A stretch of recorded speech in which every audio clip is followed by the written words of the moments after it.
The wedding invitation arrived like a knife through silk. Her ex-fiancé Maxwell Sterling, the man who'd shattered her empire of trust, was marrying her former best friend. Sloane Everhart's hands trembled as she read the gold-embossed mockery, but it wasn't heartbreak that flooded her veins. It was something far more dangerous. She would attend. She would bring someone who'd make Maxwell question everything. She just never imagined that someone would be a broken single father who'd teach her that revenge tastes nothing like redemption. Stay with me until the end and comment your city below. Let's see how far this story travels. The November rain hammered against the floor-to-ceiling windows of Everhart Industries' executive suite, each droplet a tiny fist against the glass fortress Sloane had built around herself. She stood there, 34 years old and worth more than most small countries, watching the city blur beneath the storm. The wedding invitation lay on her mahogany desk like a declaration of war, its elegant script a beautiful lie. Maxwell Sterling and Victoria Chen request the pleasure of your company. Victoria, her college roommate, the woman who'd held her hair back during freshman year hangovers, who'd sworn on her grandmother's grave that Maxwell was making moves on her behind Sloane's back, who'd cried crocodile tears when Sloane confronted them both. And Maxwell. God, she could still smell his cologne sometimes, that expensive bergamot blend that used to make her feel safe. 3 years had passed since she'd walked in on them in her own bed. In the penthouse, he'd convinced her to put in his name for tax purposes. Miss Everhart? Her assistant Marcus knocked softly. Your 3 o'clock is here. Cancel it. Her voice came out steadier than her hands. Cancel everything for today. Ma'am, it's the Beijing acquisition team. I said cancel it. The door clicked shut. Sloane pressed her forehead against the cold glass, letting the chill ground her. She'd built herself back from nothing. No, from less than nothing. From the smoking crater Maxwell had left behind. The media had feasted on her public humiliation. Tech heiress betrayed by fiancé and best friend. The board had nearly voted her out, claiming emotional instability. Her father, the great Theodore Everhart, who'd built this empire from scrap metal and stubbornness, had looked at her with such disappointment she'd wanted to disappear entirely. But she hadn't disappeared. She'd burned brighter, worked harder, slept less. She'd turned Everhart Industries from a modest tech firm into a $3 billion giant. She'd proven them all wrong. So why did this piece of paper make her feel like that 28-year-old girl again, standing in her bedroom doorway, watching her future writhe beneath Egyptian cotton sheets? Her phone buzzed. A text from her mother. Darling, I heard about the invitation. You don't have to go. But that was where her mother was wrong. She did have to go. Not going would be admitting they'd won, that they'd broken something in her that couldn't be repaired. She'd walk into that wedding with her head high and her heart locked away where no one could touch it again. The question was, who would she bring? She couldn't go alone. That would be fodder for every gossip blog in the city. She needed someone who'd make a statement, someone unexpected, someone who'd make Maxwell Sterling realize exactly what he'd thrown away. 3 blocks away, in a coffee shop that had seen better decades, Jack Whitmore was having the worst day of an already catastrophic year. The rejection letter from the insurance company lay crumpled in his jacket pocket, its words burned into his memory. Unfortunately, your daughter's surgery is classified as experimental and therefore not covered under your current plan. Experimental. As if Ellie's life was some kind of science project. He watched his 6-year-old daughter color at their corner table, her tiny tongue poking out in concentration. She was drawing their apartment again. She always drew their apartment, with its peeling wallpaper and broken radiator, but in her pictures, it looked like a palace. She'd inherited his dark hair, but her mother's optimism, that dangerous belief that the world might actually be kind. Daddy, look! Ellie held up her creation. I made the walls purple because purple is happy. It's beautiful, baby. He forced a smile, the kind that had become second nature since Rachel left, since the divorce papers arrived with a sticky note that said, I can't do broken anymore. The coffee shop door chimed and Jack glanced up from habit. He'd been picking up delivery gigs between his main job at the warehouse, always looking for the next opportunity to scrape together a few more dollars. The woman who entered looked like she'd stepped out of another dimension entirely. Armani suit that probably cost more than his annual rent. Hair that defied the rain outside. The kind of posture that came from never having to apologize for taking up space. She ordered a black coffee, no sugar, no cream, no humanity, and sat 2 tables away pulling out her phone with manicured fingers. Everything about her screamed money, from her subtle diamond earrings to the way she didn't even check the price menu. "Daddy, she's pretty," Ellie whispered loudly, because 6-year-olds had no concept of subtlety. The woman's eyes flicked up, meeting Jack's for a fraction of a second. Gray eyes, like storm clouds. She looked away immediately, but not before he caught something in her expression, a rawness that money couldn't hide. "Ellie?" "Shh," he murmured, but his daughter was already waving. "Hi. I'm Ellie. This is my daddy. He's sad today, but he's still the best daddy." Jack wanted to melt into the floor. "Ellie, the lady doesn't want to." "It's fine." The woman's voice was like aged whiskey, smooth with an underlying burn. She looked at Ellie with something that might have been a smile if it had reached her eyes. "Hi, Ellie. That's a pretty picture. It's our house. Except better, because in real life, the ceiling leaks. Daddy puts buckets everywhere when it rains. Do you have buckets in your house?" The woman blinked, clearly thrown by the question. "No, I don't have buckets." "Lucky," Ellie sighed dramatically. "Daddy says when I get better, we'll live somewhere without buckets." Jack saw the woman's gaze sharpen on the word better, saw her take in Ellie's pale complexion, the slight tremor in her small hands that the doctor said would get worse without surgery. He stood quickly, scooping Ellie up. "Come on, baby. Let's let the lady drink her coffee in peace." "But Daddy, I'll get you a cookie. How's that?" As he carried Ellie to the counter, he heard the woman's phone ring. Her voice carried despite her attempt at discretion. "No, Marcus, I don't need another MBA from Harvard. I need someone real, someone who won't look like every other venture capitalist in that room. Yes, for the Sterling wedding. No, I'm not out of my mind." Jack ordered Ellie's cookie, his mind elsewhere. The Sterling wedding. He knew that name. Everyone in the city knew that name. Maxwell Sterling, the golden boy of tech, marrying some socialite in what the blogs were calling the wedding of the decade. He'd seen the woman before him in the business section, though her photos didn't do justice to the intensity of her presence. Sloane Everhart. The woman Maxwell Sterling had famously left 3 years ago in a scandal that had dominated headlines for months. When he turned back, she was watching him. Not Ellie. Him. "You need someone for the Sterling wedding," he said, the words coming out before his brain could stop them.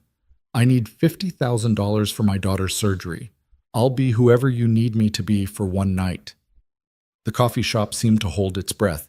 Even the espresso machine stopped hissing. Sloane Everhart stared at him like he'd suggested they rob a bank together. "You're seriously propositioning me in a coffee shop?" "I'm seriously desperate." He set Ellie down in their chair, handed her the cookie. "Look, I heard you on the phone. You need someone unexpected, someone real. I'm real. I'm also running out of options, and my daughter is running out of time." She studied him, those storm cloud eyes taking in his worn jacket, his calloused hands, the exhaustion he wore like a second skin. "You don't even know me." "I know you're Sloane Everhart. I know Maxwell Sterling left you for someone else. I know you want to walk into that wedding and make him regret it." He kept his voice low, steady. "I also know what it's like to have someone you trust destroy everything. I'm not asking for charity. It's a business transaction." "Daddy, why are you talking to the pretty lady about business?" Ellie piped up, cookie crumbs decorating her chin. Sloane's expression shifted, something flickering behind her carefully constructed walls. She looked at Ellie, then back at Jack. "You have no idea what you're offering to walk into. I've worked construction, warehouse, delivery. I've been looked down on by rich people my whole life. I can handle one night of it. This wouldn't be just being looked down on. This would be walking into a room full of people who feed on weakness, who've been waiting 3 years to see me fall apart. You'd be under a microscope. Lady, I've been under a microscope since my wife left me with a sick kid and $20 in my wallet. I can handle your ex's wedding." She stood, smoothing down her skirt with precise movements. For a moment he thought she was going to leave, chalk him up as another crazy person in a city full of them. Then she pulled out a business card, pristine white with minimalist black text. "Tomorrow, 9 a.m., My office. Bring your bank information and a clean suit if you have one. I don't. Then we'll get you one. She paused at Ellie's chair, dropped her voice to something almost gentle. Your daddy is going to help you get better, sweetheart. Ellie beamed up at her. Are you an angel? Daddy says angels help people.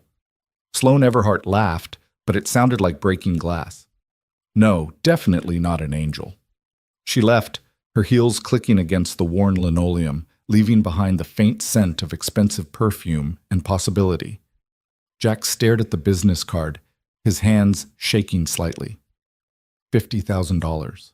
Enough for Ellie's surgery, enough for the medications, enough to maybe, finally, be enough. Daddy, the pretty lady was sad, Ellie said, tugging on his sleeve. How do you know, baby? Her eyes. They look like yours when you think I'm sleeping. Jack pulled his daughter close, pressing a kiss to her forehead. Kids saw too much sometimes, or maybe they saw exactly what adults spent so much energy hiding. That night, after Ellie was asleep, Jack sat on their fire escape despite the cold, looking out at the city lights. His laptop, ancient and held together with duct tape, balanced on his knees as he researched Sloane Everhart. The more he read, the more he understood what he'd signed up for. She'd been tech royalty even before Maxwell Sterling. The only child of Theodore Everhart, who'd built his fortune from nothing, she'd been groomed since birth to take over the empire. Harvard Business School at 20, CEO at 26, when her father had his first heart attack. The media had painted her as cold, calculating, brilliant. Then Maxwell had happened. The photos from before were like looking at a different person. Sloane laughing at galas, her hand in Maxwell's, her eyes bright with something that looked dangerously like hope.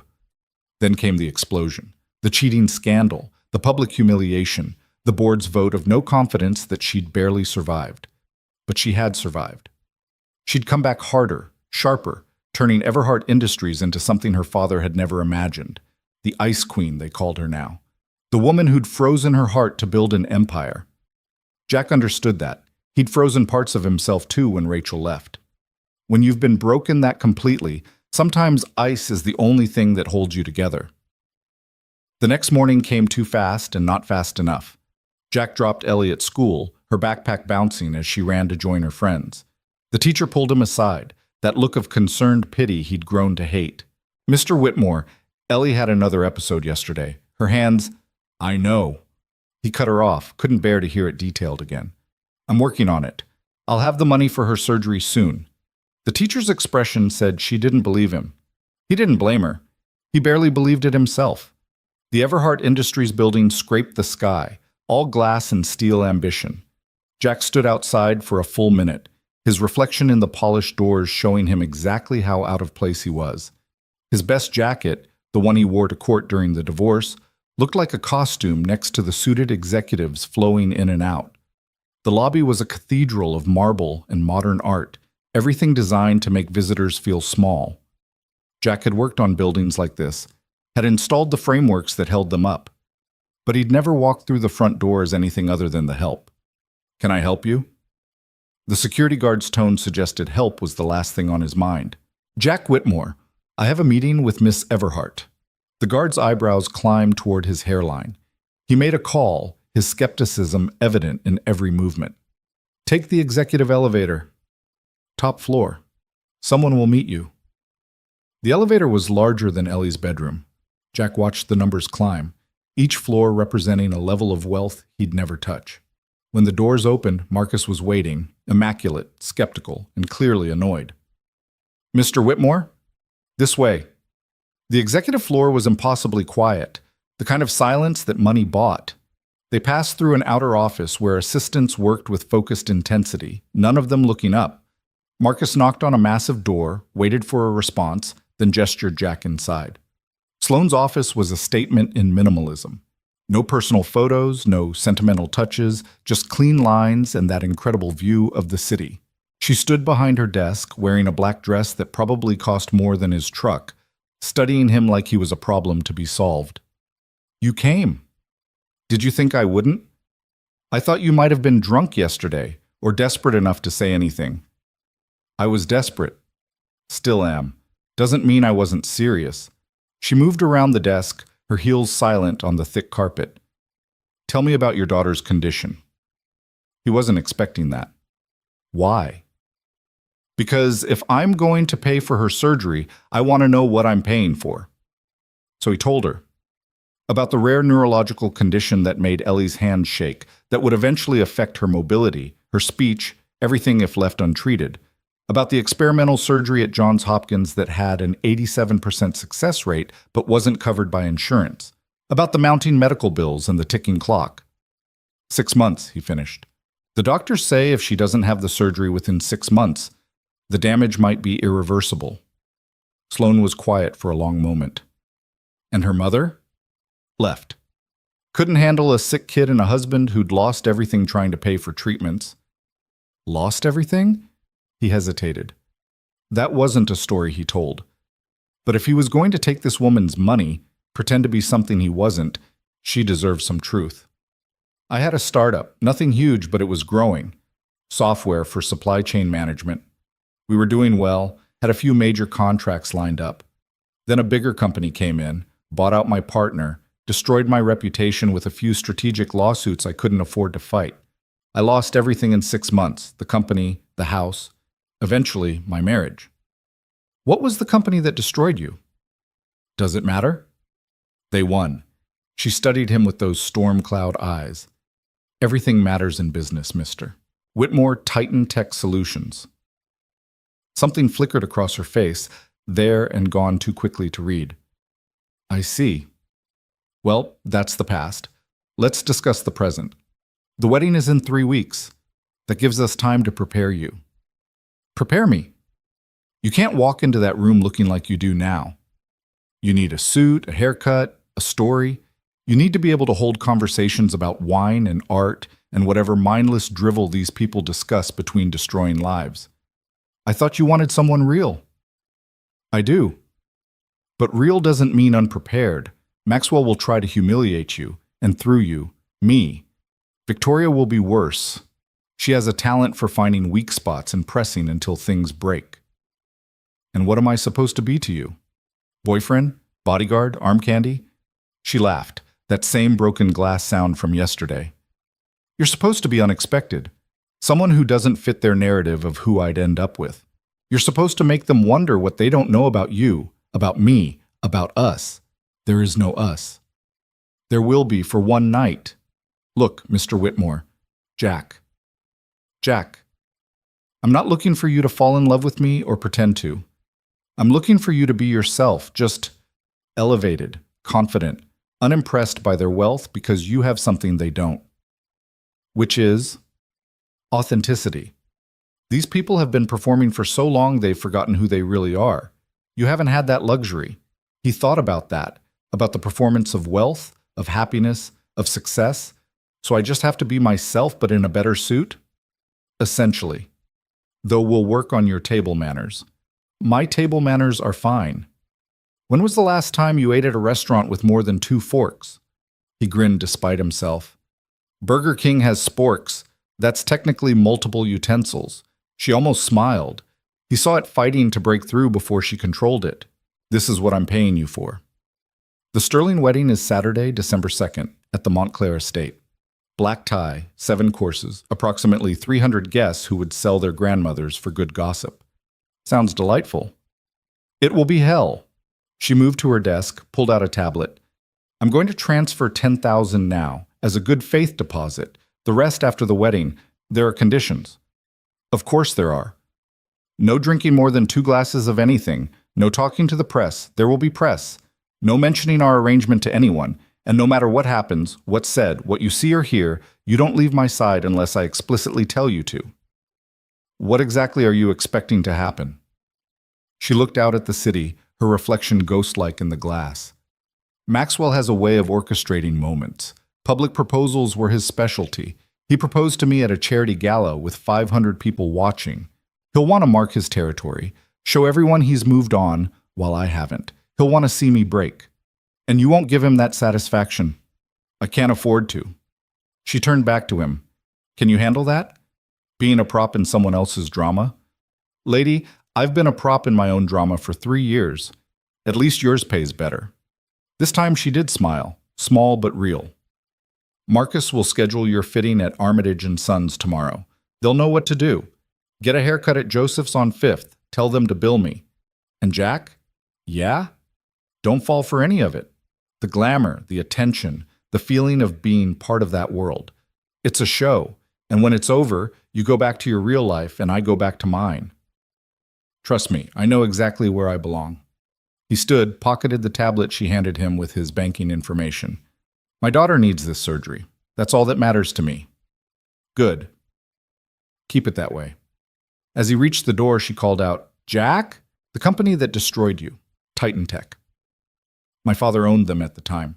He turned, processing this. Did you know? When I told you yesterday? No, but I looked into it last night.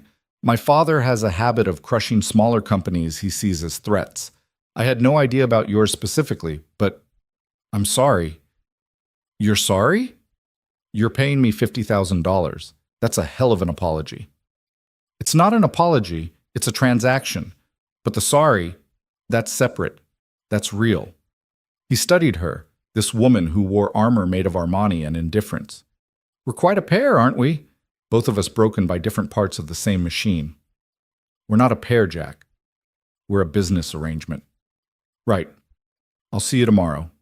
He left her standing there, silhouetted against the city she'd conquered, looking like the loneliest person at the top of the world. The fitting at Armitage and Sons was an experience in humiliation and transformation.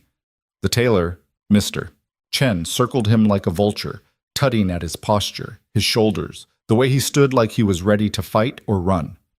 You work with your hands, Mr. Chen observed, noting Jack's calluses. Construction? Warehouse now, construction before. Good shoulders, then. We can work with this. He pulled out measuring tape. Ms. Everhart says you need something special, the Sterling wedding. You know about it?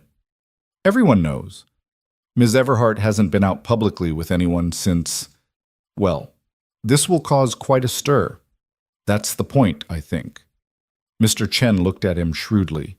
You know what you're walking into? A room full of rich people who'll judge me for breathing wrong. A room full of sharks who smell blood in the water. Ms. Everhart's blood. They've been circling for 3 years, waiting for her to show weakness. You're either her armor or her vulnerability. No pressure, then. The old man smiled. The suit will help. Clothes make the man, they say. Untrue, of course, but the right clothes make the man harder to dismiss. Over the next 2 hours, Jack was measured, draped, pinned. Mr. Chen pulled out fabric Jack couldn't have afforded to look at, let alone wear. The suit that emerged from the back room was midnight blue, so dark it was almost black, with subtle pinstripes that caught the light. Try it on. Jack had worn suits before. Rental tuxes for his own wedding, cheap polyester for job interviews. This was different. This suit fit like it had been waiting for him his whole life. It transformed his warehouse worker's build into something elegant, powerful even. There, Mr. Chen said with satisfaction. Now you look like someone who might actually deserve to stand next to Sloane Everhart. I don't deserve anything. I'm just playing a part. Aren't we all? The tailor adjusted the cuffs. I've been dressing this city's elite for 40 years. You want to know a secret? They're all playing parts. The only difference is they've been doing it so long, they've forgotten it's not real. After the fitting came the haircut. Joseph's was the kind of place where they offered you whiskey while you waited, and everyone spoke in hushed tones. The stylist, someone who went by just Andre, looked at Jack's home-cut hair with visible pain. What have you been doing to yourself? Scissors, mirror, prayer, barbaric. Andre circled him. Good bone structure, though. Strong jaw. We can work with this. An hour later, Jack barely recognized himself. The cut was subtle but transformative, taking years off his face, making him look less like a man beaten down by life and more like someone who might actually belong in Sloane Everhart's orbit. His phone buzzed. A text from an unknown number. Car will pick you up Saturday at 6 p.m. Don't be late. S. No pretense, no warmth, just efficiency. He wondered what she was like when she wasn't performing strength. if she ever let herself be anything other than perfect. The week passed in a blur of normal life made surreal by the promise of Saturday. Jack worked his warehouse shifts, picked up Ellie from school, made dinners of mac and cheese and hot dogs, all while his new suit hung in the closet like a portal to another world. "Daddy, you look different," Ellie said Thursday night, studying him over her coloring books. "Got a haircut, baby." "No, it's something else. You look hopeful?" Out of the mouths of babes. He did feel hopeful for the first time in so long. The money would save Ellie. That's all that mattered. The rest, Sloane, the wedding, the strange electricity he felt when she looked at him, none of that mattered. Friday night, his ex-wife called. "I heard you're coming into money," Rachel said without preamble. "How did you... Does it matter?" "Jack, if you can suddenly afford Ellie's surgery, maybe we should revisit the custody arrangement." His blood turned to ice. "You left. You said you couldn't handle it. That was before you had money. Things are different now." "Nothing's different. I'm her father. I've been here every day while you..." "While I what? Couldn't watch her slowly get worse? Couldn't bear to see her suffer? You think that makes you noble, Jack? It just makes you stubborn. It makes me her parent." "We'll see what a judge thinks." She hung up. Jack stood in his kitchen, phone in his hand, the weight of everything crashing down. Rachel could make things difficult. She knew judges, came from money herself. If she wanted to fight for custody now that he could afford Ellie's treatment. His phone rang. "Sloane, second thoughts?" she asked without greeting. "No, well, yes, but not about tomorrow." "Want to talk about it?" "Do you actually care, or are you just protecting your investment?" Silence. "Then both, probably. I'm practical that way." Despite everything, he laughed. "My ex just called, somehow knows I'm coming into money, wants to revisit custody." Vultures circled quickly. "Do you have a lawyer?" "I can't afford a lawyer." "You can now. I'll have Marcus send you some names. Good ones, not the strip mall variety." "Why are you helping me?" "Because I need you functional tomorrow, not distracted by custody threats." A pause. "And because I know what it's like to have someone try to take everything from you when you're already on the ground." "Sloane, don't. Don't make this something it's not. I'll see you tomorrow, Jack. Try to get some sleep." She hung up. Jack looked at his reflection in the dark window, this stranger with the expensive haircut and the weight of the world on his shoulders. Tomorrow he'd walk into a room full of people who'd never missed a meal, never chosen between rent and medicine, never watched their child suffer while feeling helpless to stop it. But he'd also walk in next to Sloane Everhart, who, despite her billions, knew exactly what it felt like to be broken. Maybe that's why she'd chosen him, not because he was nobody, but because he was somebody who understood that sometimes the only way forward is through the performance, through the lie, through the pain. Saturday arrived with unseasonable warmth, the kind of December day that made everyone uneasy, like nature itself was putting on a show. Jack dressed carefully, the suit transforming him piece by piece. Ellie watched from his bed, eating cereal despite his protests about milk and expensive fabric. "You look like a prince, Daddy." "Princes don't have daughters who eat cereal in bed. This one does." She grinned, milk on her chin. "Are you going to dance with the sad lady?" "Maybe." "You should. Dancing makes people less sad." "Remember when Mommy used to dance?" He did remember. Rachel spinning in their tiny apartment, laughing, before the diagnosis, before the bills, before everything went to hell. "Yeah, baby, I remember." The buzzer rang at exactly 6 p.m. A black town car waited outside, the driver stone-faced and professional. Jack kissed Ellie goodbye. Mrs. Patterson from next door would watch her, and stepped into the car like he was stepping off a cliff. Sloane was already inside, and for a moment, Jack forgot how to breathe. She wore red. Not bright red, not attention-seeking red, but deep burgundy that made her skin glow like porcelain. Her hair was up, exposing the elegant line of her neck, and diamonds caught the light at her ears and throat. She looked like a weapon forged in fire and cooled in ice. "You clean up well," she said, her tone giving nothing away. "You look..." He stopped, realizing anything he said would sound either inadequate or inappropriate. Like I'm ready for war? Like you've already won? Something shifted in her expression. Let's hope Maxwell thinks that too.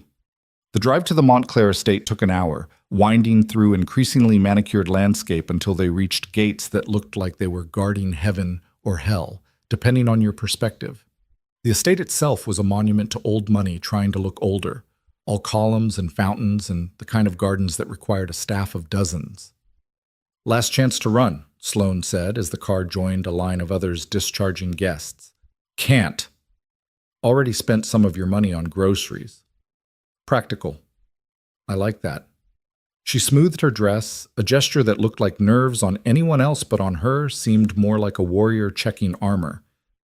Remember, you don't leave my side. Wouldn't dream of it. The driver opened the door and Jack stepped out first, offering Sloane his hand.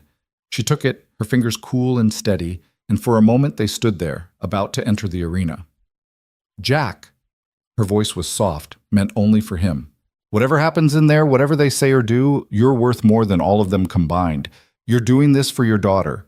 That makes you better than anyone in that room. Before he could respond, she'd composed her face into a perfect mask of indifference and led him toward the entrance, where the sharks were already beginning to circle. The entry hall was a fever dream of flowers and crystal.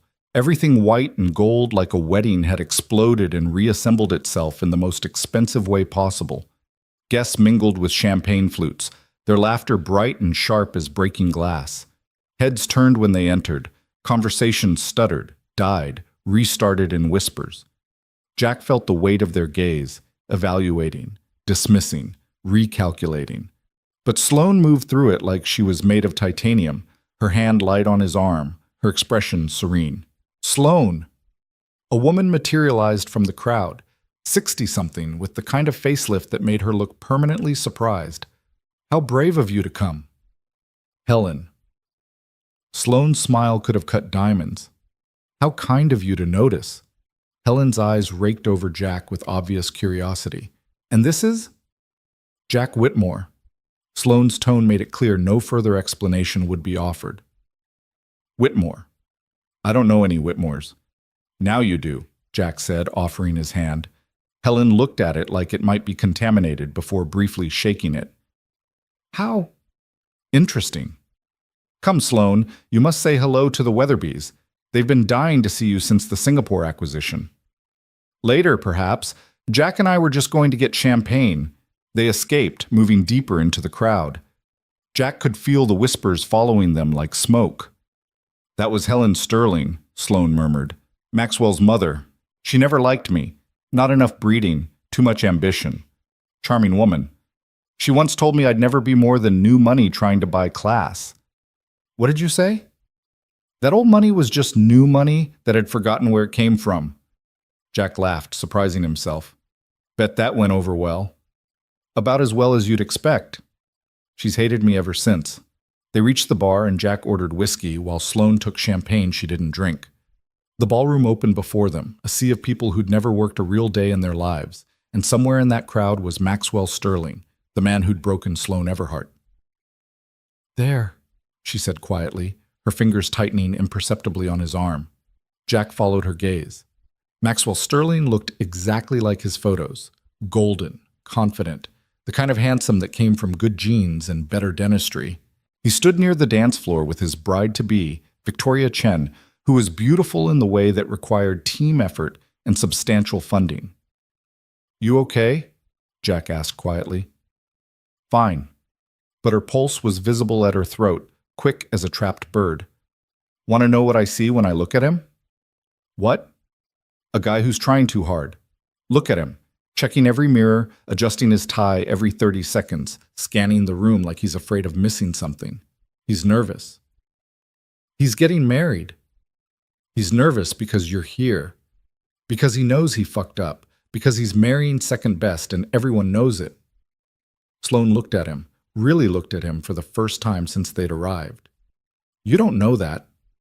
Sure I do. You want to know how? She nodded, seemingly despite herself. Because I was him, once. I had everything. A wife who loved me, a company on the rise, a future that made sense. And I was so busy checking mirrors and adjusting my tie that I missed what mattered. He's going to spend his whole marriage wondering what you're doing, who you're with, if you think about him. That's his punishment. That's not much of a punishment. It's worse than you think. Trust me." Before she could respond, the crowd parted, and Maxwell Sterling was walking toward them with the inevitability of a car crash. Maxwell Sterling moved through the crowd with practiced ease, his smile camera ready, his bride trailing behind him like an expensive accessory. Jack felt Sloane's entire body tense beside him, though her face remained perfectly composed. Up close, Maxwell was smaller than Jack had expected, one of those men who compensated for their average height with excessive confidence and impeccable tailoring. "Sloane." Maxwell's voice was warm honey over broken glass. "You came." "I was invited." Her tone could have frozen champagne. "Of course. I wanted you to be here, to show there are no hard feelings." The audacity of it made Jack's jaw clench. No hard feelings, as if betrayal was something you could smooth over with wedding invitations and imported flowers. Victoria appeared at Maxwell's shoulder, her smile so bright it could have powered a small city. "Sloane! You look amazing. Doesn't she look amazing, Max?" "Stunning as always," Maxwell agreed, his eyes never leaving Sloane's face, searching for something, pain perhaps, or longing. Some evidence that she still cared enough to hurt. "And you must be—" Victoria turned to Jack, her expression calculating behind the sweetness. "Jack Whitmore." He didn't offer his hand, just stood there, solid and unmovable as a mountain. "Jack's in acquisitions," Sloane said smoothly, the lie rolling off her tongue like silk. "Oh, which firm?" Maxwell's interest sharpened. "My own." Jack met his gaze steadily. "I acquire things other people have discarded. Amazing what value you can find in what others throw away." The words hung in the air like a challenge. Maxwell's smile flickered, and Jack saw what Sloane probably hadn't: uncertainty. This golden boy wasn't used to men who didn't defer to him, who didn't care about his money or connections. "How interesting," Victoria said, her voice pitched just a little too high. "And how did you two meet?" "Coffee shop," Sloane said. Jack's daughter was drawing pictures, and one thing led to another. "You have a daughter?" Victoria's surprise was genuine. Apparently men with children didn't fit her vision of who Sloane Everhart would date. "Ellie. She's 6. How sweet. Max and I are thinking about children. Aren't we, darling?" Maxwell's response was a beat too slow. Eventually, Jack caught the flash of hurt in Victoria's eyes, quickly hidden, so there were cracks in paradise already. He filed that information away. "We should find our table," Sloane said. "Lovely to see you both. Congratulations on your special day." She turned to go, but Maxwell caught her arm. The touch lasted only a second before Jack stepped forward, not threatening but present enough that Maxwell released her immediately. "Save me a dance?" Maxwell said, trying to recapture his swagger. "For old time's sake?" "I don't think that would be appropriate." Sloane's voice was steady, but Jack could see the pulse hammering at her throat. "Come on, one dance. Victoria won't mind, will you, sweetheart?" Victoria's smile was starting to crack at the edges. "Of course not." "I mind," Jack said quietly. Everyone looked at him. He hadn't raised his voice, hadn't made a scene, but something in his tone made Maxwell take a half step back. "I don't recall asking you," Maxwell said, trying to recover his authority. "No, but you're asking my date to dance at your wedding, which seems like the kind of thing I should have an opinion about." Jack smiled, the kind of smile he'd learned in warehouses and construction sites, the kind that suggested violence without promising it. "Congratulations again on the wedding. I'm sure you two deserve each other." He placed his hand on the small of Sloane's back, gentle but proprietary, and guided her away. He could feel her trembling slightly, though whether from anger or something else, he couldn't tell. They found their table, strategically placed not too close to the wedding party, but not insultingly far either. The other guests at their table were already several drinks in, eyeing them with the hungry curiosity of people who lived for gossip. "That was interesting," said a woman with diamonds the size of quail eggs. "I'm Margaret Ashworth. I don't believe we've met, Mr. Whitmore." "Jack Whitmore." "And what do you do, Mr. Whitmore? Besides rescue our dear Sloane from awkward encounters?" "I solve problems." How delightfully vague. Sloane, darling, where have you been hiding this one? I haven't been hiding him, Margaret. I've been keeping him to myself. There's a difference. Margaret laughed, bright and false. Of course. Though one has to wonder what kind of problems Mr. Whitmore solves. Corporate, personal, romantic.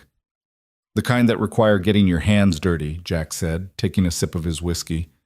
Something tells me you wouldn't be familiar with the concept. The table went quiet. Margaret's face flushed beneath her foundation. Jack grew up in construction, Sloane said smoothly. He understands building things from the ground up. It's refreshing being with someone who creates rather than just acquires. The dig at Maxwell wasn't subtle, but it was effective. The table's attention shifted, everyone suddenly remembering that Maxwell had built his fortune by marrying into it, first with Sloane, now with Victoria. Dinner was served in 7 elaborate courses, each more pretentious than the last. Jack watched Sloane push food around her plate, her appetite clearly absent. She was performing beautifully, laughing at the right moments, deflecting personal questions with practiced ease, her hand occasionally touching his arm in a gesture that looked natural but felt rehearsed. You need to eat something, he murmured during a lull between courses. I can't. Try. You're running on adrenaline and champagne. That's going to crash eventually. She looked at him, surprised by the concern. Since when do you care? Since you're paying me to get through this intact, can't have you fainting during the speeches. She smiled, the first genuine expression he'd seen from her all evening. Practical. That's me. The speeches began with Maxwell's father, a silver-haired patriarch who spoke about legacy and family values with the conviction of someone who'd never had either questioned. Then came Victoria's sister, who told a story about true love that felt rehearsed, like she'd practiced it in the mirror. Then Maxwell stood. When I met Victoria, he began, his voice carrying across the hushed ballroom, I was at a crossroads. I'd lost my way, made mistakes, hurt people I cared about. His eyes found Sloane across the room.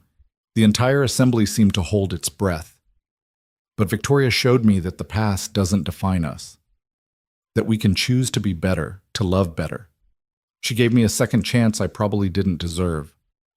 Jack felt Sloane's hand find his under the table, her fingers ice cold. Some people, Maxwell continued, still looking at Sloane, are meant to teach us lessons. Others are meant to be our future. Victoria is my future, my redemption, my everything. The room erupted in applause. Victoria beamed, tears streaming down her carefully made-up face. But Jack saw what others missed. The way Maxwell's jaw clenched, the way his hand shook slightly as he raised his champagne glass. The man was lying, not just to the room, but to himself. I need air, Sloane whispered.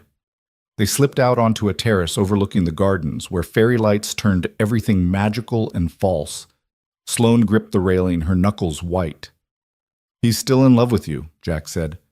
No, he's in love with the idea of me. With winning. Maxwell doesn't know how to love people, only victories. Then why does it hurt? She turned to look at him, surprised by his directness. Because I was stupid enough to believe I was different, that I was more than just another acquisition. You were. How could you possibly know that? Because he's here, marrying someone else, and he still can't stop looking at you. You don't look at acquisitions that way. You look at them that way when you know you destroyed the only real thing you ever had. She stared at him, something shifting in her expression. Who was she? The woman who taught you that? My wife. Ex-wife. He leaned against the railing beside her. Rachel. We met in college, back when I thought I was going to change the world with sustainable technology.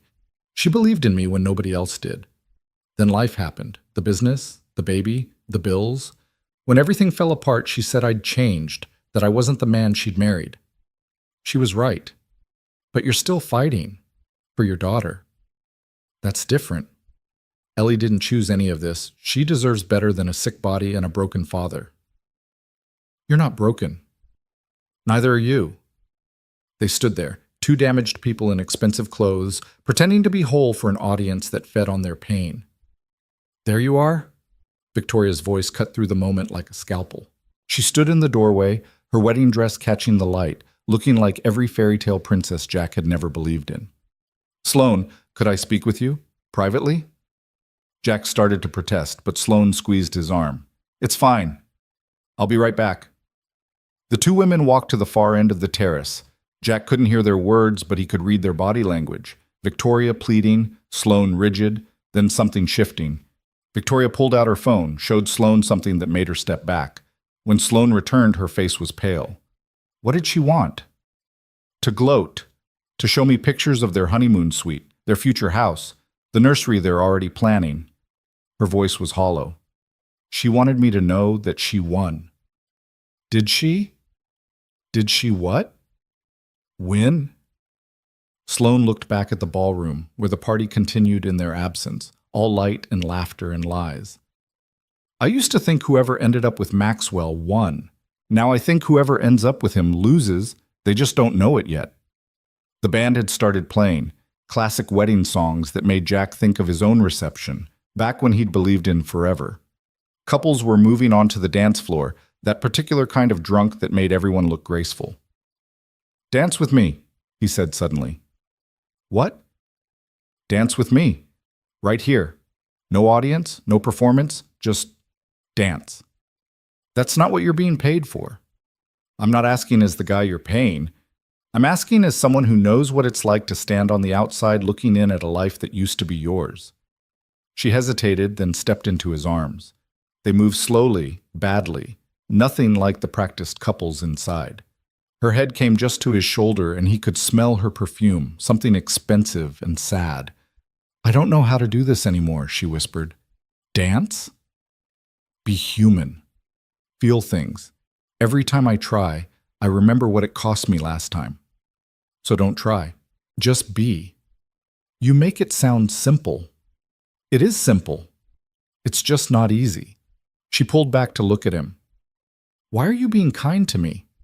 You have your money, or will. You could just play your part and leave. Because you're not the only one who's forgotten how to be human. Maybe I thought if I could help you remember, I might remember too." Before she could respond, the terrace doors burst open. Maxwell stood there, drunk enough to be dangerous, his tie askew. "There you are," he slurred. "My two favorite people, the Ice Queen and her... What are you exactly? Her bodyguard? Her revenge fuck?" "Maxwell." Sloane's voice was sharp. "You're drunk. Go back to your bride." "She's boring," he said, stumbling closer. "God, she's so boring. She agrees with everything, laughs at all my jokes, never challenges me. Not like you. That's not my problem anymore. Isn't it?" He laughed, ugly and broken. "Come on, Sloane. We both know why you're here. You wanted to see if I'd really go through with it. Well, I did. I married her. Happy? Congratulations. That's it? That's all you have to say?" He was getting louder, angrier. 3 years, Sloane. 3 years of you shutting me out, and you show up to my wedding with this nobody." Jack stepped forward, putting himself between Maxwell and Sloane. "I think you need to go back inside." "Or what? You'll hit me? Please, do it. Give me an excuse to have you thrown out." "I don't need to hit you. You're doing a fine job of humiliating yourself without my help." Maxwell's face flushed red. "You have no idea who you're dealing with." "Sure I do. A small man who had something extraordinary and threw it away for something easy. Now you're drunk at your own wedding, harassing your ex because you finally realized what you lost." "You don't know anything about me and Sloane." "I know enough. I know you're the kind of man who proposes in public so she can't say no, who cheats in her own bed because the violation is part of the thrill, who marries someone else but can't stop looking at what he destroyed." Maxwell swung at him, a sloppy, telegraphed punch that Jack easily sidestepped. Maxwell stumbled, caught himself on the railing. "You want to know the truth?" Maxwell said, his voice cracking. "I loved her. I loved her so much it scared me. She was smarter, stronger, better than me in every way. So I found someone who wasn't, someone who made me feel like the man instead of the accessory." "That's not love," Sloane said quietly. "That's ego." "Maybe, but it felt like love." He looked at her, tears in his eyes. "I'm sorry, Sloane. For all of it. I'm so fucking sorry. I know, she said. So am I. Victoria appeared in the doorway, mascara running, her fairy tale wedding dissolving into reality. Max? What are you doing? He looked at his new wife, then back at Sloane, then stumbled inside without a word. Victoria followed, but not before shooting Sloane a look of pure hatred. We should go, Sloane said. They left through a side entrance, avoiding the main ballroom where the party continued, oblivious to the drama on the terrace. The valet brought the car around, and they slipped into the darkness like thieves. The drive back was silent for the first 20 minutes. Then Sloane started laughing, a sound somewhere between hysteria and relief. That was... She couldn't finish, laughing harder. A disaster. Perfect. It was perfect. Did you see his face when you called him small? I thought he was going to have a stroke. And Victoria... God, she looked ready to murder me. Probably was. You just showed her what her marriage is going to be, competing with a ghost. Sloane's laughter faded. I'm not a ghost. No, but you might as well be. He turned you into this perfect thing in his memory, something Victoria can never live up to. I was never perfect. No, but you were real. That's scarier than perfect. She looked at him in the passing streetlights. How did you get so wise about relationships? Your marriage ended too. Yeah, but I learned from it. The problem with people like Maxwell is they never learn. They just repeat the same patterns with new people. And what did you learn? That love isn't about finding someone who makes you feel good about yourself. It's about finding someone who makes you want to be better, even when it's hard, especially when it's hard. Rachel made you want to be better? No, Ellie does. Rachel made me want to be safe. There's a difference. They pulled up outside Jack's building, the contrast between the Montclair estate and his neighborhood jarring. Sloane looked up at the crumbling brick, the graffiti, the broken streetlight. This is where you live. This is where I survive. Living is something else entirely.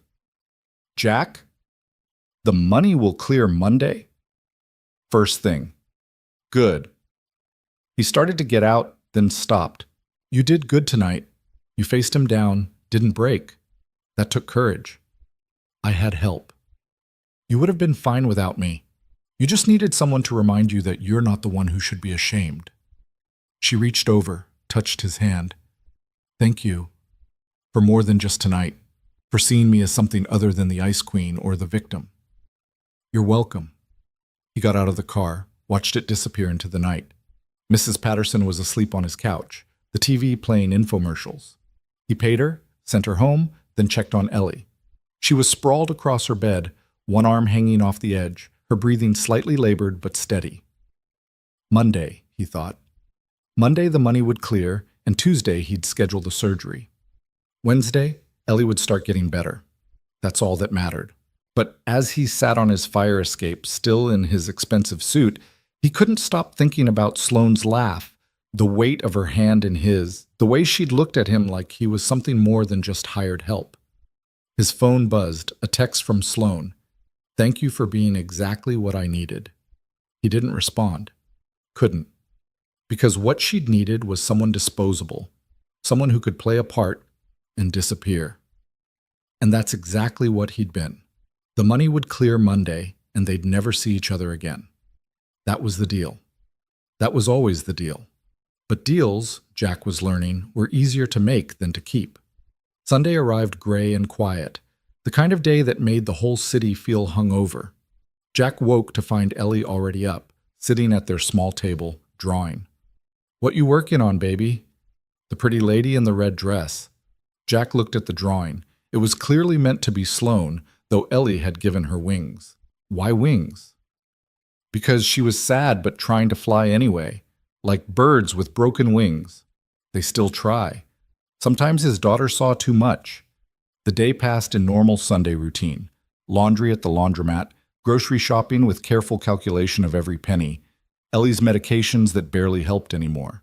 But underneath the normalcy, Jack felt something shifting, like tectonic plates realigning. His phone rang that evening. Sloane. I need to see you, she said without preamble. The job's done, Money clears tomorrow. This isn't about the money. Please? Something in her voice made him agree. Mrs. Patterson was willing to watch Ellie again, though she gave him a knowing look. Fancy lady again? It's not like that. Never is, until it is. Sloane's address led him to a penthouse that seemed to float above the city. The doorman looked at him skeptically, but let him up when he gave his name. The elevator opened directly into her apartment, all glass and modern art and carefully curated emptiness. She was standing by the windows, still in what looked like yesterday's clothes, holding a glass of wine she wasn't drinking. "Victoria's dead," she said. "What?" "Car accident, last night, after the wedding. She was driving back to their hotel alone. Maxwell was too drunk, stayed at the estate. She hit a tree. They're saying she was crying too hard to see." Jack crossed to her, took the wine glass from her trembling hand. "That's not your fault, isn't it? If I hadn't gone, if Maxwell hadn't—" "Stop. You didn't make him act like an ass. You didn't make her drive upset. You didn't cause any of this. I wanted her to hurt. When she showed me those pictures, when she gloated, I wanted her to know what it felt like. And now she's dead. And that's tragic, but it's not your responsibility." She looked at him, tears streaming down her face. "How can you be so sure?" "Because I blame myself for everything, too. When my business failed, when Rachel left, when Ellie got sick. I thought if I just carried enough guilt, it would somehow fix things. It doesn't. It just makes you too heavy to move forward." She collapsed against him, sobbing.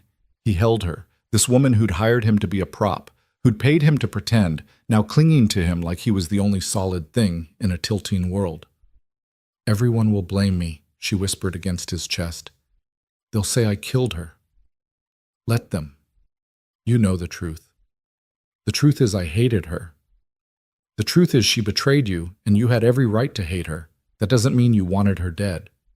They stood there, holding each other in her empty palace, two broken people finding comfort in shared damage. Finally, she pulled back, wiping her face. "I'm sorry. This isn't what you signed up for." "No, but it's what's happening. You should go. The money will clear tomorrow. We're done." "Sloane, please, just go." He left, but not before seeing the pills on her kitchen counter, the empty bottles that suggested this wasn't her first bad night. He made a mental note to check on her tomorrow, after the money cleared, just to make sure she was okay. The money did clear Monday morning, $50,000 sitting in his account like a miracle. Jack called Johns Hopkins immediately, scheduled Ellie's surgery for the following week. The relief was overwhelming, physical, like finally being able to breathe after years underwater. But he couldn't stop thinking about Sloane, alone in that penthouse with her guilt and her pills. He texted her, "Surgery scheduled. Thank you." She didn't respond. Tuesday's newspapers were brutal. Victoria's death was front page, with speculation about what had happened at the wedding to send her driving alone in tears. Someone had leaked stories about Maxwell's confrontation with Sloane, painting her as the vengeful ex who'd ruined their wedding. Jack tried calling her. No answer. Wednesday, he saw a gossip blog post. Sloane Everhart checks into rehabilitation facility. Following wedding tragedy. The photo showed her being escorted into a discreet building upstate, looking fragile and lost. The article speculated about drug abuse, mental breakdown, the pressures of being a female CEO. They made her sound weak, broken, finished. Jack wanted to go to her, but what right did he have? He was hired help, paid in full. They'd had a business transaction that got more personal than intended, but it was still just business. Wasn't it? Thursday was Ellie's pre-surgery appointment. The doctors were optimistic, talking about success rates and recovery times. Ellie was brave, asking questions about the procedure with scientific curiosity rather than fear. "Will I be able to draw better after?" she asked. "You'll be able to do everything better," the doctor assured her. "Good. I want to draw the pretty lady properly. Daddy, can we visit her after I'm better?" "We'll see, baby." But Jack knew they wouldn't. That wasn't how these stories ended. Rich women didn't end up with warehouse workers. Broken people didn't heal each other. Life wasn't a fairy tale, no matter how much his daughter wanted to believe it was. Friday arrived with unexpected rain. Jack was at work, loading trucks and trying not to think about Sloane in some sterile facility, probably hating herself for showing weakness. His phone rang. Unknown number. Jack Whitmore? Yes? This is Marcus, Ms. Everhart's assistant. She's requesting to see you. She's in rehab. She checked out this morning. Against medical advice, but that's hardly unusual for her. Can you come to the office? I'm working. She said to tell you it's important, that she has information about your ex-wife you need to hear. Rachel. What could Sloane possibly know about Rachel? I'll be there in an hour. He told his supervisor he had a family emergency, changed in the bathroom, and took the subway uptown. The Everhart Industries building looked the same, but something felt different. The security guard recognized him, waved him through. Marcus met him at the elevator, looking exhausted. She's not well, he said quietly. The last week has been difficult. The board is pressuring her to take a leave of absence. The press is relentless. And Victoria's death, it wasn't her fault. You and I know that, but Maxwell is grieving and angry and looking for someone to blame. He's making things very difficult. They reached Sloane's office. She was standing by the windows again, but this time she looked fragile, diminished. The power suit was gone, replaced by jeans and a sweater that made her look younger, more vulnerable. You came, she said without turning around. You said it was about Rachel. That was a lie. I needed to see you and knew you wouldn't come otherwise. He should have been angry, but he wasn't. Why did you need to see me? Because you're the only person in my life who doesn't want something from me. My board wants my resignation. My father wants me to be stronger. The media wants me to break. Maxwell wants me to suffer. But you? You got what you wanted. Your daughter's surgery? You have no reason to be here except... Except what? She turned to face him. Except maybe you actually give a damn. Do you? Give a damn about me? The question hung between them, dangerous and honest. Yes, he said simply. Why? Because you're trying so hard to be perfect that you're forgetting to be human. Because you saved my daughter but can't save yourself. Because when you laugh, really laugh, it sounds like hope. She crossed to him, stopped just out of reach. I'm a mess, Jack. I've been taking pills to sleep, drinking to forget, working to avoid feeling. Victoria's death broke something in me. Or maybe it revealed what was already broken. So fix it. It's not that simple. Sure it is. It's just not easy. She laughed, that broken glass sound. You said that before. At the wedding. It's still true. I have a proposition for you. Another one? Come away with me. Just for a weekend, after Ellie's surgery, after she's recovering. I have a cabin upstate. No phones, no media, no performance. Just quiet. Why? Because I think I forgot who I was before all of this. Before Maxwell, before the company, before the armor. And somehow, when I'm with you, I remember pieces. I'm not a therapist, Sloane. I can't fix you. I'm not asking you to fix me. I'm asking you to be there while I try to fix myself. Jack stood there, looking at this woman who'd gone from client to something he couldn't quite name, and felt the ground shifting beneath his feet. I can't make promises about after the surgery. Ellie will need me. I know. That's why I'm asking for just a weekend. 2 days to remember how to breathe. She moved to her desk, pulled out a folder. But first, there's something you need to know. About Rachel. What about her? She's been in contact with Maxwell. Has been for weeks, even before the wedding. She's been feeding him information about you, about your situation with Ellie. That's how everyone knew you were coming into money. She told him. The betrayal hit like a physical blow. Jack sank into a chair processing this new cruelty. Why would she do that? Maxwell paid her. He wanted dirt on whoever I brought to the wedding. When he found out it was you, someone with nothing to lose, he got desperate. Rachel gave him your financial records, medical bills, everything. She sold out her own daughter's medical information? For $30,000. I have the wire transfer records. Sloane handed him the folder. My lawyers found it when we were investigating the leak about my rehab stay. Maxwell's been busy trying to destroy anyone he thinks contributed to Victoria's death.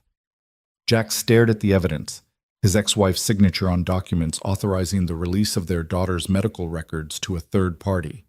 The rage that filled him was clean and precise, nothing like the messy anger he'd felt during the divorce. "She's going to use this money to fight for custody," he said quietly. "She'll claim she can provide better for Ellie now. Not if you fight back. I have lawyers, good ones. They can bury her in paperwork until Ellie's 18 if necessary. I can't afford. I'm not asking you to afford anything. I'm offering to help." "Why?" "Your debt to me is paid." "This isn't about debt." She sat across from him, leaning forward. "Jack, I've spent 3 years building walls so high I can't see over them anymore. You're the first person who's made me want to tear them down. That terrifies me, but not as much as the thought of keeping them up. You barely know me. I know you chose your daughter over your pride. I know you stood between me and Maxwell when you had no reason to protect me. I know you see me as a person, not a symbol or a conquest or a stepping stone. Do you understand how rare that is in my world?" Jack looked at her, this woman who commanded billions but couldn't command her own heart to stop breaking. "The weekend after Ellie's surgery. 2 days, but I need to be able to check in with her." "Of course." Relief flooded her features. "And Jack? Thank you." "For what?" "For not running when I showed you who I really am." "You haven't shown me who you really are. You've shown me who you're afraid you are. There's a difference." Before she could respond, Marcus knocked urgently. "Miss Everhart, your father is here." Theodore Everhart entered like a force of nature, 73 years old but still capable of changing the atmospheric pressure of a room. He took in Jack's presence with one sharp glance, dismissing him as irrelevant. "Sloan, we need to discuss the board situation." "Not now, Dad." "Yes, now. They're calling an emergency meeting. They want you out." He finally acknowledged Jack. "Who's this?" "Jack Whitmore." "Jack, my father." Theodore's eyes narrowed. "Whitmore. You own that supply chain startup. Efficient system, shame it didn't scale. It would have scaled fine if Titan Tech hadn't destroyed it. Business is war, Mr. Whitmore. Casualties are inevitable." He turned back to Sloan. "This is who you brought to the Sterling wedding, a failed entrepreneur playing dress-up." "That's enough," Sloan said sharply. "Is it?" "You're facing a coup, Sloan. The board smells blood in the water. Your little breakdown, checking into rehab, the Sterling scandal, they think you're weak." "I'm not weak." "No? Then why are you wasting time with—" He gestured at Jack. "This? Instead of fighting back." Jack stood. "I should go." "Yes, Theodore agreed. "You should." "No," Sloan said. "Jack stays." Father and daughter stared at each other, a lifetime of power struggles condensed into seconds. "You're making a mistake," Theodore said finally, "just like you did with Maxwell. You let emotion cloud your judgment. My judgment is fine. Your judgment led you to rehab while your company burns. My company isn't burning. Stock is down 3%. That's a correction, not a catastrophe. The board doesn't see it that way. Then I'll convince them otherwise." Theodore laughed, cold and sharp. "With what?" "You've given them ammunition, Sloan. The pills, the drinking, this." He gestured at Jack again. "Whatever this is, you're playing right into their hands." "Get out," Sloan said quietly. "Excuse me." "I said get out. You're not helping. You're just another voice telling me I'm not enough." "I've had enough of those to last a lifetime." Theodore's face darkened. "I built this company from nothing, and I've tripled its value. I've earned the right to handle this my way. Your way is going to cost you everything. Then at least it'll be my choice." Theodore left, his disappointment lingering like smog. Sloan collapsed into her chair, suddenly looking exhausted. "He's right, you know," she said. "The board will use everything against me. So fight back." "With what?" "I'm a mess. I can barely get through a day without medication. I checked myself out of rehab after less than a week. I'm exactly as weak as they think. Jack moved around the desk, knelt beside her chair so they were eye level. You're not weak. You're human. There's a difference. The board doesn't care about human. Then maybe you need a new board. She laughed bitterly. It doesn't work that way. Doesn't it? You own 43% of the company. You just need to convince another 8% to side with you. You've been researching. I told you I owned a company once. I know how boards work. I also know that shareholders care about profit, not personal drama. Show them the numbers. Remind them what you've built. While high on pills and crying in rehab? While fighting through personal trauma and still delivering results. That's not weakness, Sloan. That's strength. She looked at him for a long moment. How are you real? I'm not. I'm just a guy who needs his daughter healthy and happened to meet a woman who needs to remember she's more than her worst moments. Marcus knocked again. Ms. Everhart, the board is convening in an hour. Sloan straightened, and Jack watched her transform. The vulnerability disappeared, replaced by steel. The soft sweater suddenly looked like armor. The exhaustion became determination. Tell them I'll be there in 30 minutes, she said. And Marcus? Pull every earnings report from the last 3 years. Also, get me the psychological evaluation protocols for CEO fitness. If they want to play dirty, we'll show them what dirt really looks like. Marcus smiled slightly. Yes, ma'am. When he left, Sloan turned to Jack. I have to go fight for my company. I know. Will you? She hesitated. Will you wait? I don't know how long this will take, but I'd like to see you after. I'll wait. She kissed him then, quick and fierce, like she was going to war and needed something to fight for. Then she was gone, leaving Jack alone in her office with the taste of her lipstick and the echo of her father's contempt. He waited 3 hours. Marcus brought him coffee, seemingly amused by his presence. She's never asked anyone to wait before, he said. Never? Ms. Everhart doesn't do personal at the office. The fact that you're here at all is unprecedented. I'm unprecedented? You're something. I haven't figured out what yet. When Sloan finally returned, she looked like she'd been through battle.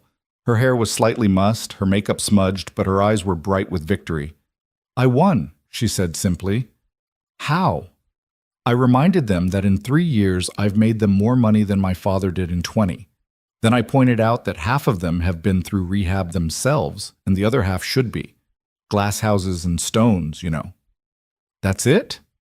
That, and I threatened to take the company public and dilute their shares if they voted against me. Fear and greed, Jack, the only languages that matter in business. You're terrifying. I'm necessary. There's a difference. She moved to the window, looking out at the city she'd conquered. But I'm also tired. So tired of fighting for every inch of ground. So stop fighting. It's not that simple. It never is. But maybe it should be. She turned to him. Is that what you did? Stopped fighting? I stopped fighting the wrong battles, started focusing on the ones that mattered. Ellie's health, my sobriety. Yeah, I had my own pill phase after Rachel left. Rebuilding something from the ashes instead of trying to resurrect what was already dead. And that works? Some days. Other days I still want to burn down everything that hurt me. But Ellie needs a father more than I need revenge. I don't have an Ellie. I don't have anyone who needs me like that. You have yourself. Maybe that's enough. She smiled sadly. Is it weird that a stranger knows me better than anyone else in my life? We're not strangers. We're just people who met at the exact moment we needed to. His phone buzzed. The hospital. Panic flooded him as he answered. Mr. Whitmore? This is Dr. Patterson. We need to move Ellie's surgery up. There's been a development. What kind of development? Her condition is progressing faster than anticipated. We'd like to operate tomorrow if possible. Tomorrow? But I know it's sudden, but we have an opening, and frankly, waiting might compromise the outcome. Yes. Okay. Tomorrow. He hung up, his hands shaking. Sloan crossed to him immediately. What is it? Ellie's surgery. They want to do it tomorrow. Her condition is getting worse. Okay, we can handle this. What do you need? I need to go. I need to be with her. Of course. I'll drive you. You don't have to. Jack, let me help. The drive to his apartment was quiet. Sloane didn't try to fill the silence with platitudes, just drove while Jack stared out the window, trying not to imagine everything that could go wrong. Mrs. Patterson was reading to Ellie when they arrived. His daughter looked smaller somehow, more fragile, her hands shaking more noticeably than even a week ago. "Daddy!" She brightened when she saw him, then noticed Sloane. "The pretty lady. Did you come to see my drawings?" "If that's okay," Sloane said, sitting on the floor next to Ellie's bed without hesitation, designer jeans and all. Ellie showed her the notebook, page after page of drawings. Houses without leaking roofs, families holding hands, and repeatedly, a woman in a red dress with wings. "That's you," Ellie explained. "Daddy said you were sad, so I gave you wings to fly away from the sad." "That's very thoughtful," Sloane said, her voice thick. "Ellie, baby, we need to talk," Jack said, sitting on her bed. "The doctors want to fix you tomorrow." "Tomorrow?" "But I have art class tomorrow." "I know, but this is more important. They're going to make your hands stop shaking, make you feel better." "Will it hurt?" "You'll be asleep. And when you wake up, I'll be right there." Ellie considered this, then looked at Sloane. "Will you be there too?" Sloane glanced at Jack, who nodded. "If you want me there, I'll be there." "Good. You can hold Daddy's hand so he's not scared." "I'm not scared, baby," Jack said. "Yes, you are. Your voice gets funny when you're scared, but it's okay. I'm brave enough for both of us." Jack pulled her into his arms, this tiny warrior who faced the world with crayons and courage. Over her head, he saw Sloane watching them with an expression he couldn't read, longing maybe, or grief for something she'd never had. They spent the evening together, the three of them. Sloane ordered Chinese food from a place that definitely didn't deliver to Jack's neighborhood, but somehow made an exception. They watched Ellie's favorite movie, some animated thing about a girl who saves her village. Ellie fell asleep between them on the couch, her head on Jack's shoulder, her feet in Sloane's lap. "I should go," Sloane whispered. "Stay." "Please, I don't want to be alone tonight." She stayed. After they'd put Ellie to bed, they sat on his fire escape despite the cold, sharing a bottle of whiskey Jack had been saving for either celebration or catastrophe. "Tell me she'll be okay," he said. "She'll be okay." "You don't know that." "No, but I know she has you." "That has to count for something." "It didn't count enough to keep her healthy in the first place." "That's not how biology works, Jack." "I know, I need someone to blame, and I'm the only one here." "Rachel's here too, in a way. Blame her if you need to blame someone." "I did, for a long time." "But blame is exhausting. It takes so much energy to hate someone." "I know," Sloane said quietly. "I've been hating Maxwell for 3 years. Look where it got me." "It got you to that wedding. That got you to me. Maybe hate has its purposes. That's a dangerous philosophy." "Everything's dangerous. The trick is deciding what's worth the risk." She looked at him in the dim light from the street. "Am I worth the risk?" "I don't know yet." "Are you asking?" "Maybe. After tomorrow. After we know Ellie's okay. And if she's not okay, then I'll be here for that too." They sat in silence, two people on a fire escape, surrounded by the noise of a city that didn't care about their fears or hopes. But somehow, in that moment, it was enough. The next morning came too fast. Jack had barely slept, checking on Ellie every hour, watching her breathe. Sloane had stayed on the couch, unwilling to leave, but understanding this wasn't her space to invade. At the hospital, everything moved with terrifying efficiency. Forms were signed, Ellie was prepped, reassurances were given that felt hollow as promises. Ellie was brave until the moment they wheeled her away. Then she reached for Jack with tears in her eyes. "Daddy, what if I wake up different?" "Different how, baby? What if I wake up and I'm not me anymore?" Jack kissed her forehead. "You'll always be you. The best parts of you have nothing to do with shaky hands or sick bodies. Those parts will still be there when you wake up. Promise?" "Promise." They took her away, and Jack felt part of himself go with her. Sloane was there, her hand finding his, anchoring him to the moment. "She'll be okay," she said again. "Say it until I believe it. She'll be okay. She'll be okay. She'll be okay." The waiting room was purgatory decorated in cheerful colors. Other parents sat with the same hollow eyes, the same barely contained terror. Time moved like molasses, each minute an hour, each hour a lifetime.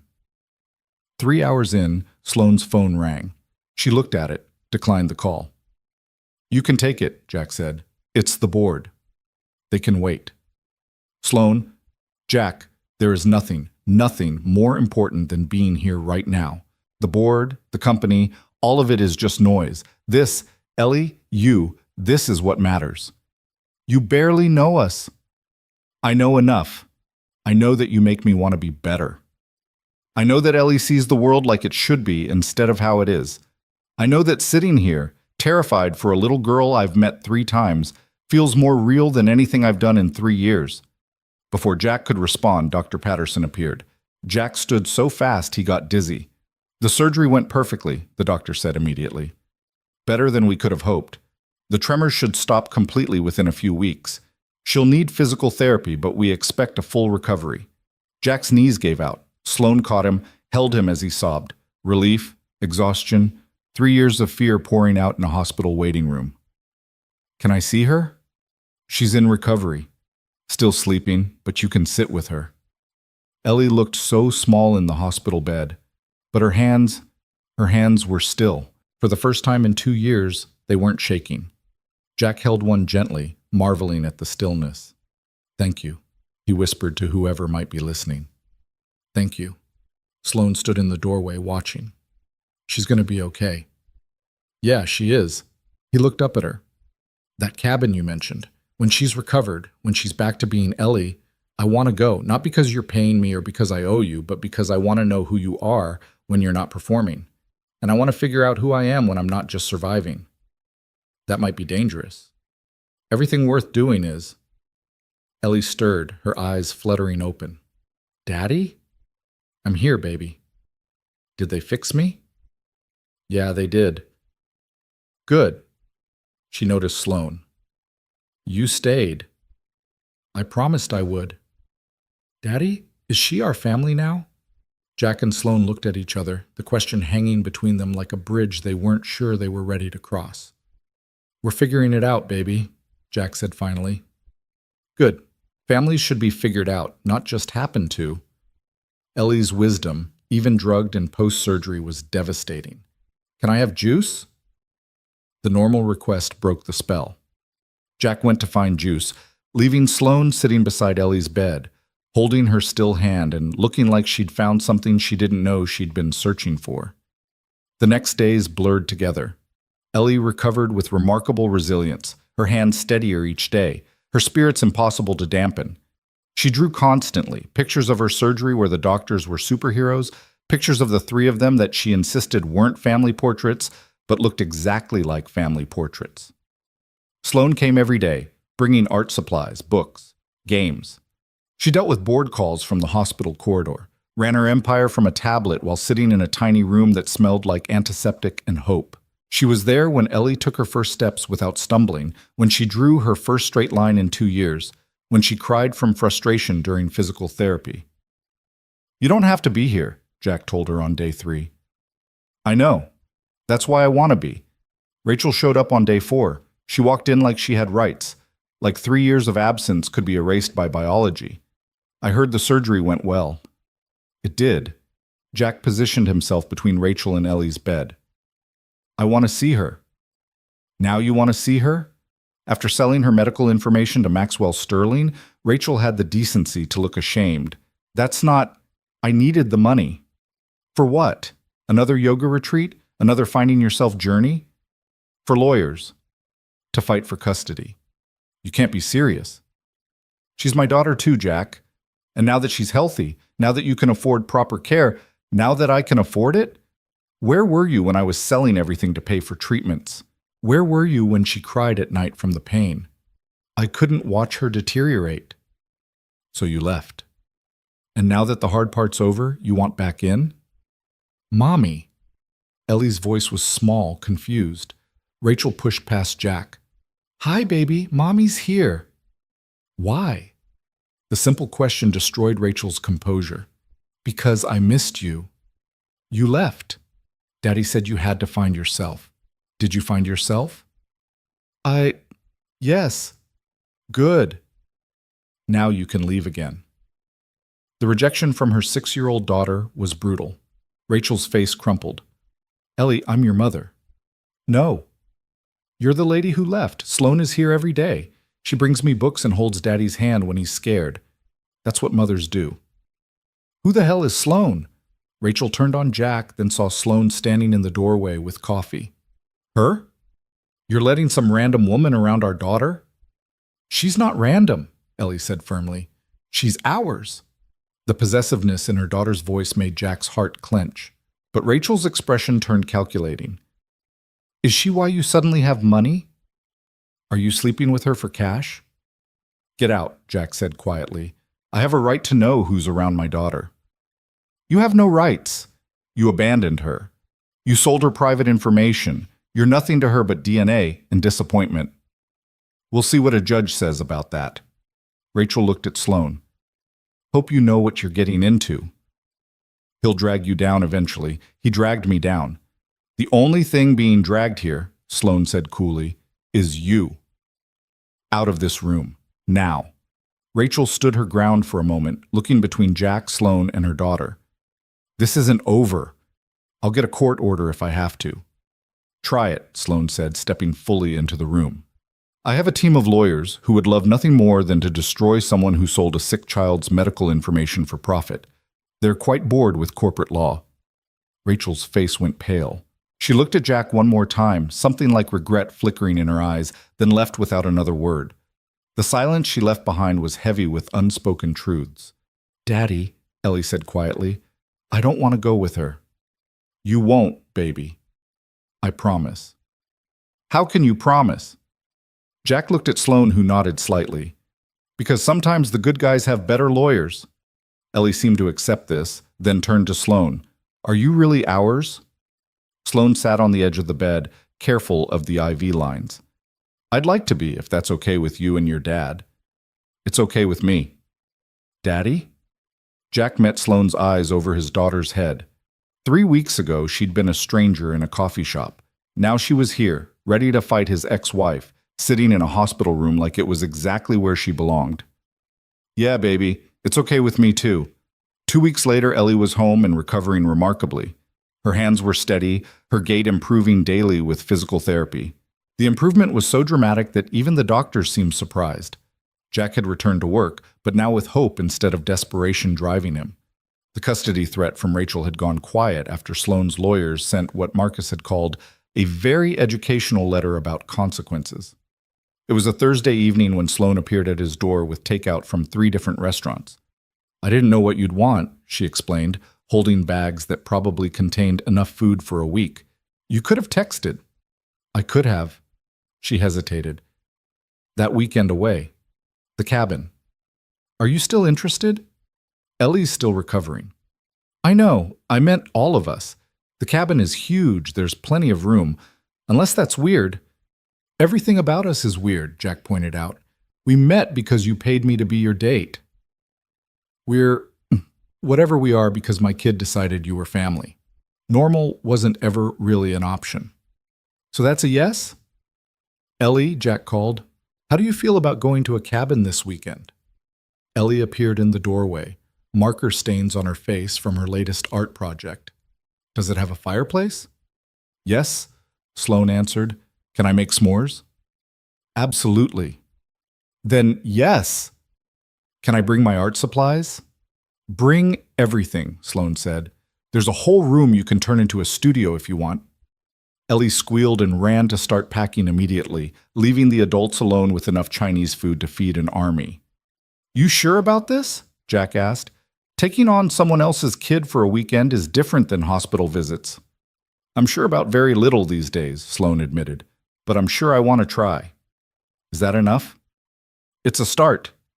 They drove up Friday afternoon, Ellie chattering excitedly the entire way about everything she could see now that her hands didn't shake. Birds on wires, license plates, the way leaves moved in the wind. Things that had been blurry were now sharp, and she wanted to document every single detail. The cabin was not what Jack had expected. When wealthy people said cabin, he'd assumed they meant mansion pretending to be rustic. But this was genuinely modest, a real log cabin with just 4 rooms nestled in wood so thick you couldn't see another building in any direction. My grandfather built it, Sloane explained, carrying bags inside.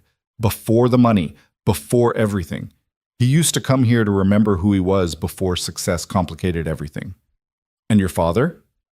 Hates it. Says it reminds him of being poor. He hasn't been here in 20 years. But you come? When I need to think. Or when I need to stop thinking. Depends on the day. They settled in with surprising ease. Ellie immediately claimed the sunroom as her art studio, spreading supplies across the floor with organized chaos. Jack built a fire while Sloane made soup from scratch, something he wouldn't have imagined her knowing how to do. You cook? My grandmother taught me. Before my father got rich, before we moved to the city, she said knowing how to feed yourself was the difference between living and just surviving. Smart woman. She was. She would have liked you. Yeah? You're real. She valued that above everything. Said too many people forgot how to be human when they learned how to be wealthy. After dinner, they sat by the fire, Ellie curled between them with a book about dragons. She fell asleep halfway through chapter 3, her breathing even and untroubled. Jack carried her to bed, tucking her in with the practiced ease of single parenthood. When he returned to the living room, Sloane had poured 2 glasses of wine and was staring into the fire like it might have answers. Talk to me, he said, sitting beside her. About what? Whatever's putting that look on your face. She was quiet for a long moment. I got a call from Maxwell today. He's entering grief counseling. He wanted to apologize, said Victoria's death made him realize how destructive he'd been. You believe him? I don't know, maybe. Grief does strange things to people. So does guilt. He asked if I could forgive him. Not take him back, just forgive. What did you say? Nothing. I hung up. She took a sip of wine. Was that cruel? That was self-preservation. There's a difference. Is there? Sometimes I can't tell anymore. Jack turned to face her fully. Sloane, he betrayed you with your best friend, tried to destroy you professionally, and then made a scene at his own wedding. You don't owe him forgiveness. But carrying the anger is exhausting. Then put it down. Not for him, for you. Forgiveness doesn't mean reconciliation. It just means you stop letting the wound define you. Is that what you did with Rachel? I'm working on it. Every day I don't call her and scream is a small victory. She laughed, soft and genuine. We're quite a pair. You said that before, at your office. I was wrong then. We weren't a pair. We were 2 broken people using each other. Now I think we might be 2 broken people figuring out how to be whole. Together. The word hung between them, loaded with possibility. Jack set down his wine, took hers, and set it aside too. Then he kissed her, slow and deliberate, nothing like the desperate kiss in her office before the board meeting. This was a choice, clear and conscious, made by 2 people who understood the cost of trusting again. When they pulled apart, Sloane's eyes were bright with tears. What's wrong? Nothing. Everything. I didn't think I'd feel this again, want this again. This? Hope. Connection. The terrifying possibility that maybe I don't have to do everything alone. You don't. How can you be sure? We've known each other 3 weeks. Because Ellie chose you. And she's got better judgment than either of us. That night they shared a bed but did nothing more than hold each other. 2 people relearning what intimacy meant when it wasn't about conquest or performance, but simply about not being alone in the dark. Saturday morning arrived with snow, unexpected and perfect. Ellie pressed her face against the window, her excitement infectious. Can we build a snowman? Please, I've never built one without my hands shaking. They bundled up and ventured out, Ellie directing the construction with the seriousness of an architect. The snowman ended up lopsided and ridiculous, with stick arms that kept falling off and a carrot nose that pointed sideways. It's perfect, Ellie declared. It's falling apart, Jack pointed out. So? Everything falls apart eventually. That doesn't make it less perfect right now.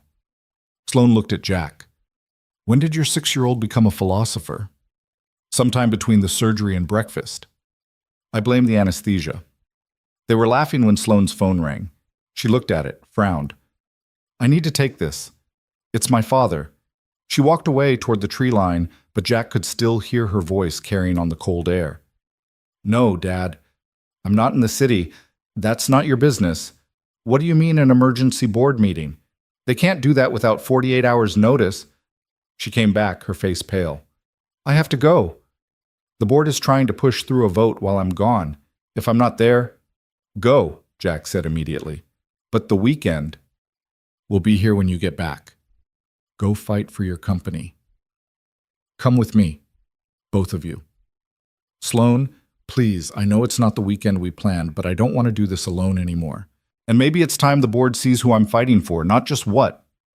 Jack looked at Ellie, who was already nodding enthusiastically. Can I bring my drawings? She asked. Bring everything, Sloane said. They drove back to the city in Sloane's car, Ellie asking questions about the board, about companies, about why grown-ups fought over money when there were so many more interesting things in the world. Because money is power, Sloane explained, and power makes people forget what's actually interesting. That's silly. Most adult things are. The Everhart Industries building looked different on a Saturday, empty of the usual bustle, like a stage after the play had ended. But the boardroom was full, 12 people in expensive suits looking like vultures who'd found something dying. Theodore Everhart stood at the head of the table, and Jack understood immediately. This wasn't just a board coup. This was a father-daughter battle being played out through proxy. Sloane, how nice of you to join us. This meeting is illegal. 48 hours notice is required for any vote affecting leadership, unless there's immediate danger to shareholder value. Your recent behavior qualifies. My recent behavior has included closing 3 major deals and increasing quarterly profits by 7%, while dating a warehouse worker and playing house with his child. The board members shifted uncomfortably. Several were looking at Jack and Ellie, who'd followed Sloane in despite her suggestion they wait outside. Hi! Ellie waved at the room. I'm Ellie. Are you the people trying to fire Sloane? That's mean. Someone at the table, a woman with silver hair, actually smiled. Dad, Sloane said, her voice deadly calm. You're really going to do this? Try to destroy everything I've built because I won't live the life you planned for me. I'm trying to save the company from your emotional instability. My emotional instability? I'm not the one who crushed dozens of small companies to build this empire. I'm not the one who taught his daughter that love was weakness and trust was stupidity. I taught you to be strong. You taught me to be like you. Cold, calculating, alone. And I was, for years. Look where it got me. It got you to the top. It got me to a place where I needed pills to sleep and had to hire someone to stand next to me at my ex's wedding because I'd pushed everyone away. She looked around the table. You want to talk about shareholder value? Let's talk. Since I took over as CEO 3 years ago, stock is up 42%. We've expanded into 4 new markets. We've acquired 6 companies that are all now profitable. I did that while dealing with public humiliation, while fighting through personal trauma, while learning that everything I'd been taught about success was a lie. Sloane, Theodore started, I'm not finished. You want to vote me out because I'm dating someone you don't approve of? Because I'm finally trying to have a life outside this building? Fine. Vote. But know this, I own 43% of this company. If you vote me out, I sell every share. The market will panic, stock will crater, and you'll all lose millions. You wouldn't. Try me. I'm tired of fighting for people who only see my value in what I can produce for them. She looked at Jack and Ellie. I've recently learned there are people who value me for who I am, not what I can do. That's worth more than all of this. The silver-haired woman spoke up. Perhaps we should discuss this more carefully. Sloane has been an exemplary CEO despite personal challenges. Because of them, another board member added, she's shown resilience that's reflected in the company's performance. Theodore's carefully orchestrated coup was falling apart.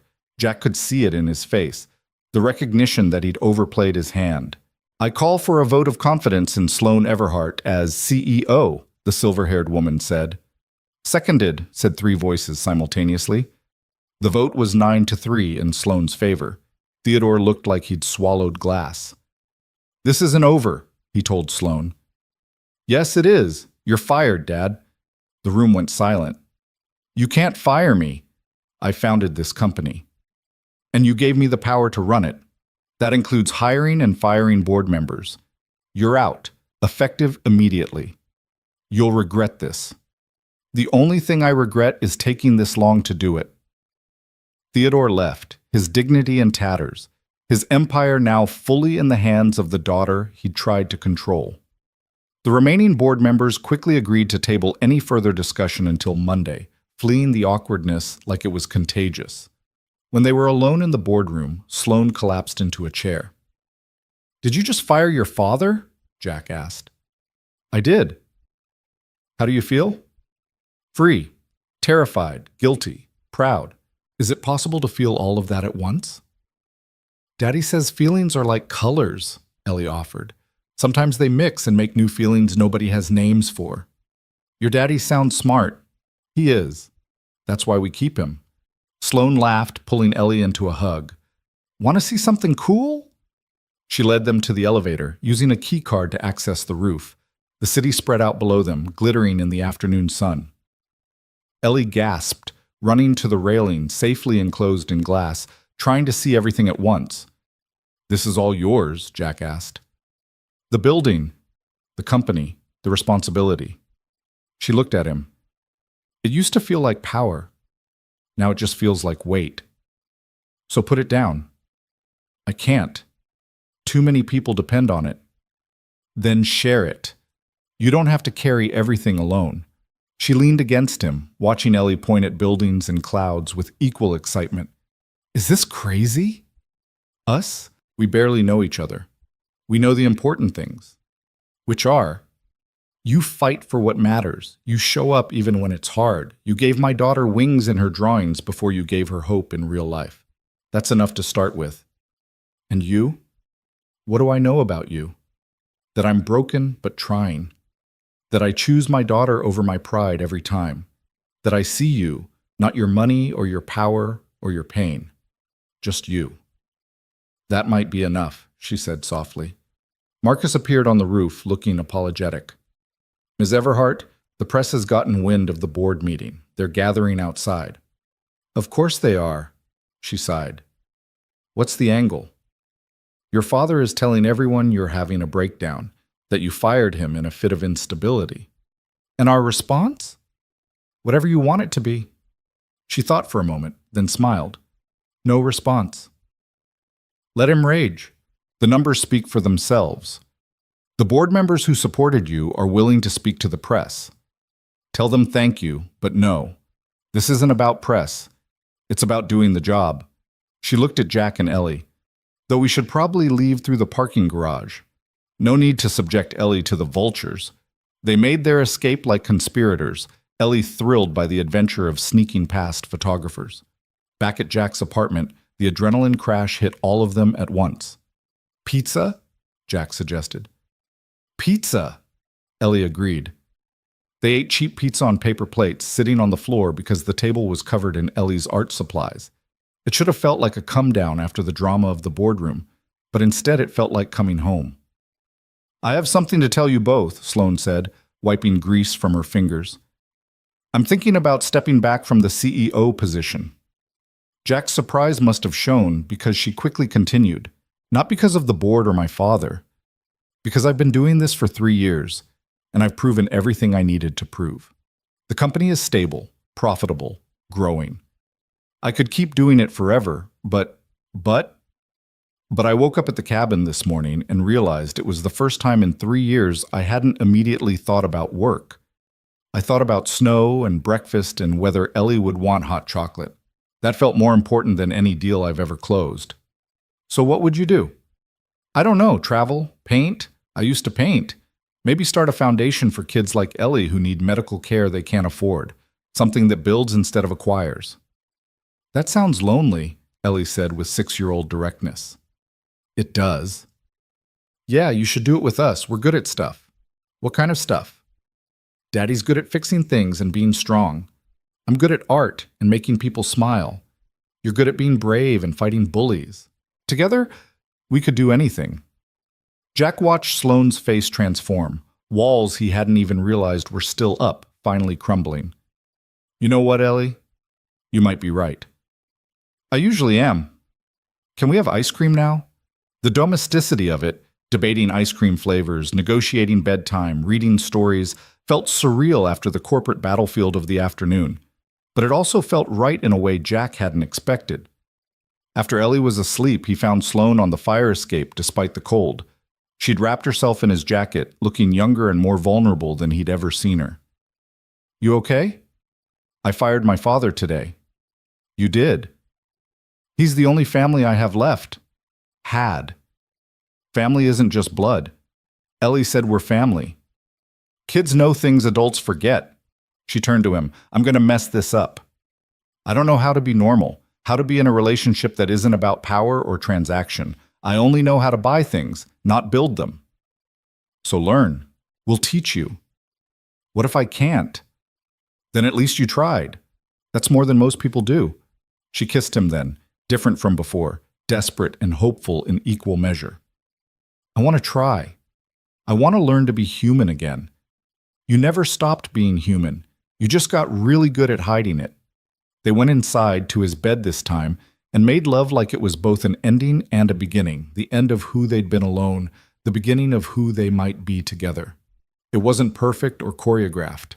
It was messy and real and exactly what they both needed. Afterward, lying in his narrow bed that was too small for two people but somehow just right, Sloane traced patterns on his chest. The cabin, she said.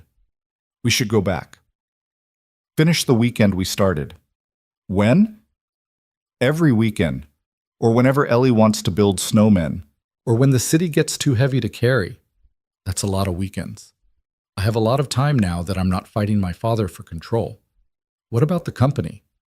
I'll find someone who wants it more than I do, someone who still believes in empires instead of families. And then we figure out what comes next. Together. The word hung between them again, but this time it felt like a promise instead of a question. Sunday morning brought chaos in the form of Rachel's lawyers. The custody papers were delivered with the breakfast Jack had been making, turning pancakes into panic. She's really doing this, he said, reading through the filing. Sloane took the papers, scanning them with practiced efficiency. She's claiming financial inability to provide before, but changed circumstances now. She's also suggesting that your relationship with me constitutes an unstable environment for Ellie. Can she win? Not if I have anything to say about it. She pulled out her phone. Margaret? I need you and the team at Jack Whitmore's apartment. Yes, now. Yes, Sunday. Triple overtime. I don't care. Within an hour, Jack's small apartment was transformed into a legal war room. 3 lawyers in casual Sunday clothes sat around his kitchen table, laptops open, documents spreading across every available surface. Ellie watched from the doorway, clutching her favorite stuffed dragon, understanding that something serious was happening even if she didn't grasp the details. Margaret Liu, Sloane's lead attorney, was a force of nature wrapped in a Stanford sweatshirt. She read through Rachel's filing with the kind of focus that made Jack understand why Sloane paid her more than most people made in a lifetime. She's making 3 arguments, Margaret said, adjusting her glasses. 1, that she's now financially stable enough to provide for Ellie. 2, that your relationship with Miss Everhart exposes Ellie to an unstable environment due to the recent press coverage and corporate drama. And 3, this is the interesting one, that you deliberately kept her away from Ellie during the medical crisis. That's insane, Jack said. She left. She walked away when things got hard. Do you have proof? Texts, emails, anything that shows she abandoned Ellie? I have the divorce papers. She didn't even ask for custody then. Good. What else? Sloane pulled out her phone. I have the wire transfer record showing she took $30,000 from Maxwell Sterling to provide information about Jack, including Ellie's medical records. Margaret's eyes lit up. She sold her daughter's medical information? To hurt me, Sloan confirmed. Maxwell wanted dirt on whoever I brought to his wedding. That's beautiful, legally speaking. No judge will give custody to someone who trafficked their child's private medical information for profit. Margaret turned to Jack. What about the stability argument? The relationship with Miss Everhart? We've been together less than a month, Jack said. But I've been financially supporting Ellie's medical care, Sloan added, paid for the surgery that saved her from permanent disability. That could go either way, generous benefactor or undue influence. Margaret tapped her pen against the table. We need to be strategic. The family court judge assigned to this case is Patricia Hendricks. She's traditional, values stability, doesn't like drama. Then we're screwed, Jack said. Our entire relationship has been drama. No, Margaret corrected. Your relationship has been two adults navigating complex circumstances while prioritizing a child's welfare. That's the narrative we present. Ellie approached the table slowly. Are you trying to keep Mommy away? Everyone froze. Jack knelt beside his daughter. Baby, Mommy wants you to live with her. But I live here. I know, and I want you to stay here. These people are helping make sure that happens. Oh. Ellie considered this. Can I help? How would you help, sweetheart? Sloan asked gently. I could tell the judge I want to stay with Daddy. And you? Is that allowed? Margaret leaned forward. Actually, yes. At 6, Ellie's preference would be considered, though not determinative. But Ellie, you'd have to talk to a stranger about your feelings. That might be scary. Scarier than surgery? Different scary. Ellie straightened her shoulders. I'm brave. Daddy taught me that being brave doesn't mean not being scared. It means doing what's right even when you're scared. Jack's throat tightened. His 6-year-old daughter had more courage than most adults he knew. There's something else, Margaret said, pulling up something on her laptop. Rachel's lawyer is Richard Henley. He's good, but he's also Maxwell Sterling's personal attorney. Maxwell is funding this? Sloane's voice was ice. It appears so, which means this isn't really about custody. It's about hurting you through Jack and Ellie. The temperature in the room seemed to drop. Jack watched Sloane's transformation. The vulnerable woman who'd shared his bed last night disappeared, replaced by the CEO who'd built an empire. Then we destroy him, she said simply. Legally, financially, publicly. I'm done playing defense. Sloane, Jack warned. This is about Ellie, not revenge. It's about both. Maxwell is using your daughter as a weapon against me. That ends now. She turned to Margaret. I want everything, his financial records, his communications with Rachel, his entire history. And I want Theodore investigated too. Your father? He's been too quiet since I fired him. Either he's planning something or he's already done it. Find out which. Margaret nodded, already typing. This is war then? They brought war to a 6-year-old's doorstep. They don't get to act surprised when I fight back. The lawyers worked through lunch, Chinese takeout containers mixing with legal briefs.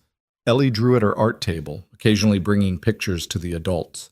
A judge with a kind face, their apartment with hearts around it, Sloane with a sword fighting dragons. Why does Sloane have a sword? Jack asked. Because she protects us from bad things, Ellie said matter-of-factly. By evening, they had a strategy. Margaret would file an emergency response to Rachel's petition, including the evidence of her selling Ellie's information. They'd request an expedited hearing given the circumstances. And they'd present a united front, not as a new, unstable relationship, but as a family that had formed around Ellie's needs. The hearing will probably be Friday, Margaret said. Can you both take the day off? I'll lose my job if I do, Jack said. No, you won't. Sloane's voice was firm. Because you're not going back to that warehouse. Sloane, I'm starting a foundation for children's medical care. I need someone to run it. Someone who understands what families go through, who won't let bureaucracy get in the way of helping kids. You can't just create a job for me. I'm not. I'm creating a foundation that needs leadership. You happen to be qualified. I worked in a warehouse. You ran a tech startup. You understand systems, logistics, efficiency. More importantly, you understand desperation and hope. That's what qualifies you. Jack wanted to argue, but Ellie interrupted. Does this mean we're rich now? No, baby, Jack said. It means Daddy would have a different job. One where your hands don't hurt at night? He looked at his daughter, too perceptive for her years. His hands did hurt, years of manual labor taking their toll. Yeah, one like that. Good. You deserve a job that doesn't hurt. Monday came with media attention.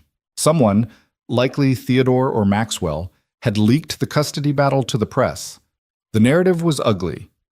Billionaire CEO home wreck struggling family, read one headline. Another suggested Sloane was buying Ellie's affection to hurt Maxwell. Don't read them, Jack said, finding Sloane on his fire escape at dawn, scrolling through her phone. They're calling me a predator. Saying I targeted you to get back at Maxwell. We know the truth. The truth doesn't matter if the judge believes the headlines. Hey. He took her phone, set it aside. Look at me. We're going to get through this, together. How are you so calm? Because I've already lost everything once. I know what rock bottom looks like. This isn't it. This is just noise. She leaned into him, drawing strength from his certainty. I'm scared, Jack. Not of losing the company or the money. Scared of losing you and Ellie. You won't. You can't promise that. Watch me. That afternoon, Theodore Everhart did his damage. He appeared on a financial news program, expressing concern for his daughter's mental state, suggesting the board should reconsider their vote of confidence. Within hours, Everhart Industries' stock had dropped 12%. Sloane watched from Jack's couch, Ellie curled beside her, both of them eating ice cream directly from the container. Ellie because she was 6, Sloane because sometimes ice cream was the only appropriate response to fathers who couldn't stop trying to control you. Is your daddy mad at you? Ellie asked. Very mad. Why? Because I won't be who he wants me to be. That's silly. You're already who you are. You're right, but some people think we should be who they imagine instead of who we are. Like Mommy, Ellie said quietly. She wanted me to be not sick. When I couldn't be not sick, she left. Sloane pulled the little girl closer. That's her loss. You're perfect exactly as you are. Even with shaky hands? Your hands don't shake anymore. But even when they did, especially when they did, that's when you were bravest. Jack watched from the doorway, his heart cracking open. This woman who'd hired him to be a prop was now holding his daughter like she was precious, like she was worth protecting. The money, the surgery, that had been transaction. This was something else entirely. Tuesday brought Rachel's response to their filing. She claimed Jack had poisoned Ellie against her, that Sloane's money came with strings, that the entire relationship was a business arrangement that had gotten out of hand. She's not entirely wrong about that last part, Sloane said, reading the documents. It hasn't been business since that first night at the hospital, Jack said. Maybe not even since the coffee shop. When did you know? That it was more than just the deal? When you stayed, after the surgery. You had no reason to be there, but you stayed anyway. I had every reason. I just didn't understand them yet. Margaret called with an update. The judge agreed to an expedited hearing. Friday, 9 a.m. She's also ordered a home visit from Child Services. They'll come Thursday. Thursday? Jack looked around his apartment. The cracked walls, the water stains, the general shabbiness that no amount of cleaning could hide. I'll handle it, Sloane said. You can't handle poverty, Sloane. It's not a problem to be solved. No, but I can make sure they see what matters. That Ellie is loved, cared for, thriving. The rest is just paint and plaster. Wednesday, Sloane did something that made the financial news explode. She announced she was stepping down as CEO of Everhart Industries, effective immediately, to focus on philanthropic efforts. She would retain her ownership stake, but hand operational control to the current CFO, a competent woman who'd been loyal through every crisis. You actually did it, Jack said, watching the announcement on his laptop. I said I would. People say a lot of things. Following through is different. I'm good at following through. Ask anyone who's tried to stop me. Why now? Before the hearing? Because I want the judge to see that I'm choosing Ellie over the empire. That this isn't about money or power, it's about family. Your father will lose his mind. My father lost claim to my choices when he tried to destroy me for making them. That evening, Maxwell called Jack directly. The audacity of it was breathtaking. We need to talk, Maxwell said without preamble. No, we don't. This has gone too far. Victoria's dead, Sloane's destroying her career. You're caught in the middle with a sick kid. My kid is fine. No thanks to you. I want to make a deal. Not interested. 50,000, cash. You disappear, take your daughter, start over somewhere else. Rachel drops the custody suit. You're trying to buy me off? I'm trying to save everyone from more pain. Sloane's lost herself. This obsession with you, it's not healthy. The only unhealthy obsession here is yours. You can't stand that she moved on. She hasn't moved on. She's using you to hurt me. Maxwell, Jack said, summoning all his patience, she doesn't think about you at all. You're not the villain in her story anymore. You're just a mistake she's learned from. You don't know her like I do. You're right. I know her better. I know her without the performance, without the armor. I know her at 3 a.m. when she can't sleep because she's worried about a 6-year-old's surgery. I know her laughing at bad jokes and burning pancakes and singing off-key in the shower. You knew Sloane Everhart, the CEO. I know Sloane the person. This won't last. She doesn't know how to do normal. Neither do I. Maybe that's why it works. Maxwell hung up. 20 minutes later, Margaret called. He withdrew his financial support for Rachel's case. Her lawyer just quit. So it's over. Not quite. Rachel got a new attorney, public defender level, but competent. She's proceeding alone. Thursday's home visit was a disaster that turned into something else. The social worker, Mrs. Chen, arrived to find Ellie teaching Sloane and Jack to make paper airplanes. The apartment filled with them, every surface covered in colorful paper aircraft. We're having a flying contest, Ellie explained seriously. Sloane's winning, but Daddy says she's cheating by using physics. I'm using knowledge, Sloane protested. That's not cheating. Mrs. Chen watched them, making notes.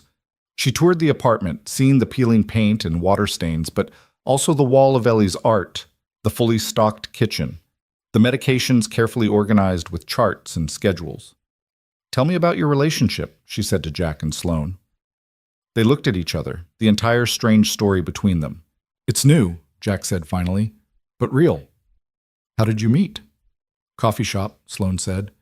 Ellie introduced us, actually. She has a talent for seeing what adults miss. And you're financially supporting them? I paid for Ellie's surgery, yes, but that was separate from my relationship with Jack.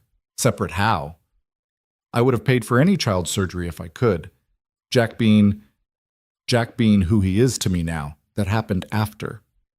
Mrs. Chen interviewed Ellie alone while Jack and Sloane waited in the kitchen, holding hands like teenagers outside the principal's office. When she emerged, Mrs. Chen's expression was unreadable.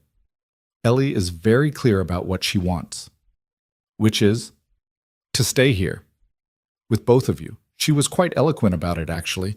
Said you're building something new and she wants to help. She said that? Among other things, she also said her mother makes her sad, but she forgives her because holding Matt is heavy. Mrs. Chen smiled slightly. You have a remarkable daughter, Mr. Whitmore. I know. My report will reflect that. After she left, they collapsed on the couch, emotionally exhausted. Ellie climbed between them, arranging their arms around her like a nest. Did I do good? You did perfect, baby. Good. Can we have pizza for dinner? The normalcy of it, pizza and homework and bedtime stories, felt like grace after the week's chaos. Friday morning arrived gray and cold. Jack wore his one good suit, the one from the sterling wedding that now felt like a lifetime ago. Sloane wore simple black, elegant but understated. Ellie insisted on wearing her favorite dress, the one with pockets she could fill with treasures. The courthouse was a monument to bureaucracy, all long hallways and fluorescent lights. Rachel was already there, looking older somehow, worn down by choices that had led her here. Jack, she said, approaching them. Not now, Rachel. I just wanted to say, whatever you want to say can wait until after. The courtroom was smaller than Jack had expected. more office than theater. Judge Patricia Hendricks looked exactly like her reputation. Serious, traditional, no nonsense. Rachel's new lawyer made her case first. She'd changed, she claimed. The therapy she'd been in, the job she'd found, the apartment she'd rented. She was ready to be a mother now. And where was this readiness when Ellie needed surgery? Margaret asked on cross-examination. I was overwhelmed. Jack and I had just divorced. The divorce was final a year before Ellie's condition worsened. You left after the diagnosis. I couldn't watch her deteriorate. So you left that to Mr. Whitmore? I wasn't strong enough then. I am now. What changed? Rachel hesitated.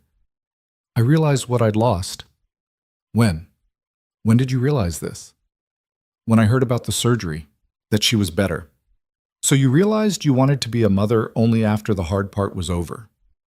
That's not...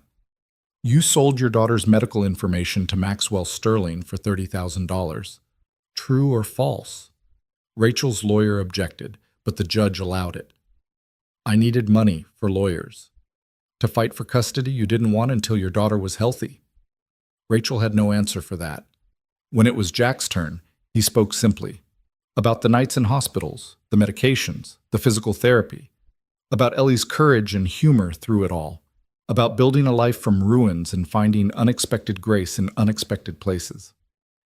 Mrs. Everhart's involvement, the judge asked. How would you characterize it? She saved my daughter's life, Jack said. But more than that, she showed up. Every day since the surgery, she's shown up. Not with money or gifts, but with presence. She reads to Ellie, helps with homework, teaches her about business and art and being brave. She's teaching me too, that maybe we don't have to do everything alone. Sloan testified next, calm and clear. I'm not trying to replace Ellie's mother.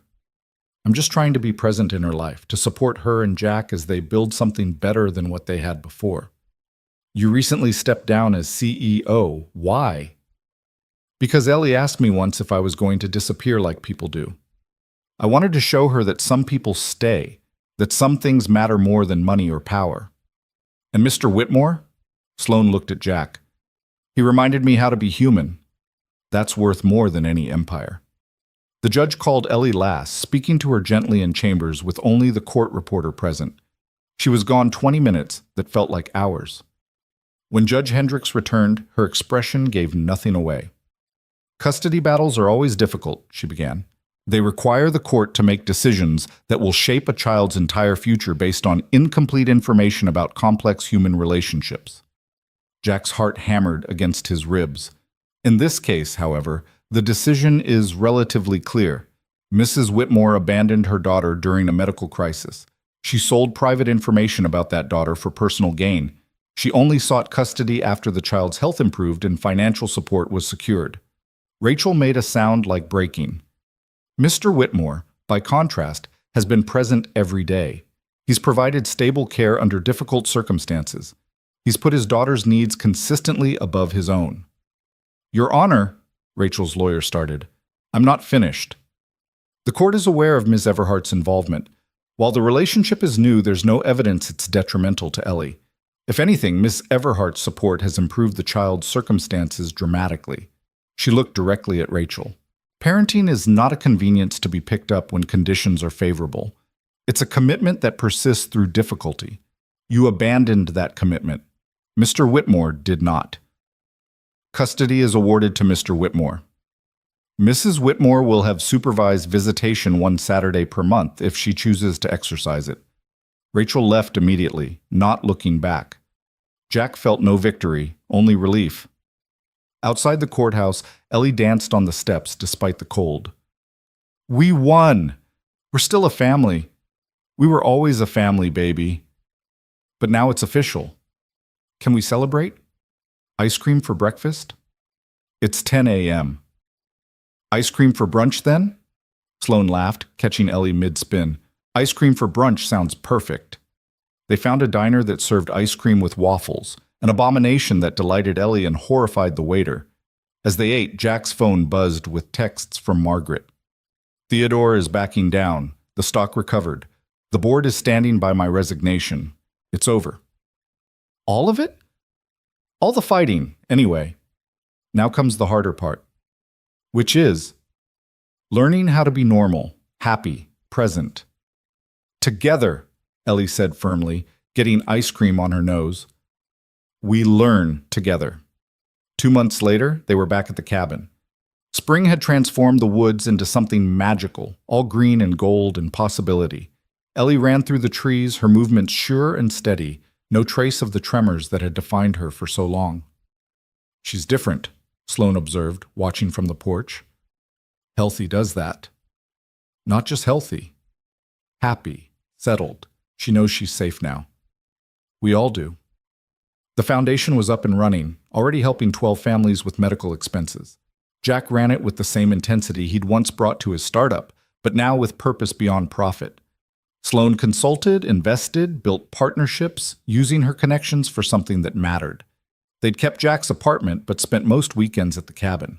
It had become their place, where they could be themselves without performance or pretense. I love you, Sloane said suddenly, the words hanging in the spring air like a revelation. I know. You know. You stepped down from a billion-dollar company to have ice cream for brunch with a 6-year-old. That's love. When did you know you loved me? The hospital. When you held my hand while Ellie was in surgery. You didn't have to stay, but you did. That's when I knew. That was months ago. Love doesn't follow schedules. Ellie ran up, breathless and bright. There's a bird nest with babies. Can we keep them? They have their own family, baby. But we could be their second family, like how Sloane is our second family. I thought I was your first family now, Sloane said. You're not first or second. You're just ours. That evening, as they sat by the fire, Ellie drawing, Jack reading, Sloane working on plans for the foundation, it struck Jack how ordinary it all was. How wonderfully, perfectly ordinary. They'd found each other in crisis, built something from desperation, but now they were just a family doing family things. I want more, Sloane said suddenly. More what? More of this. More time, more ordinary, more everything. Okay? That's it? Okay? What else would I say? You want more? We'll make more. I might want a baby someday. Jack looked at her, surprised. Really? Maybe. Would that be weird? Our whole relationship is weird. A baby would just fit the pattern. I want a baby, Ellie announced. A sister. Brothers are loud. How do you know brothers are loud? Timothy at school has 3. They're all loud. Fair point. Sloane was quiet for a moment. I never thought I'd have this.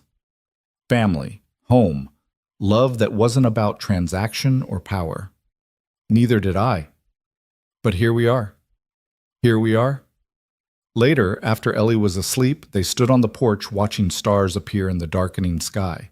The city felt 1,000,000 miles away, their old lives even further. Thank you, Sloane said. For what? For being exactly what I needed when I didn't know what that was. You paid me, remember? We're even. No. The money was for the wedding. Everything after, that was choice. Best choice I ever made. Even with all the drama, the custody battle, the media, my father, especially with all that, it showed me who you really are when everything's falling apart. Who am I? Someone who stays. She kissed him then, soft and certain, a promise without words. Inside, Ellie coughed in her sleep, and they both froze, listening, still trained to fear every sound. But it was just a cough, normal and harmless, and they relaxed into each other again. We should go in, Sloane said. We should. They didn't move. Jack? Yeah? I'm happy. Really, actually happy. I didn't think I'd ever be that again. Good. That's it? Good? What else is there? You're happy. Ellie's healthy. We're together. That's everything. And it was. Not perfect, not without challenges, but everything that mattered. They'd built something from the ruins of their separate disasters, something stronger than what had broken before. Inside, warm and safe, Their daughter dreamed of birds and nests and families that chose each other. Outside, the world continued its relentless spin, full of corporate battles and custody fights and people who confused money with meaning. But here, in this cabin built by a grandfather who understood the difference between success and happiness, they'd found something better than either of them had thought possible. They'd found home. Not in a place, but in each other, in the choice to stay when staying was hard, to love when love was risky, to build when it would have been easier to remain in ruins. The stars wheeled overhead, indifferent and eternal, while below, two broken people held each other and discovered they weren't broken at all, just bent into shapes that fit together perfectly, scars aligning like a map to somewhere better than where they'd been.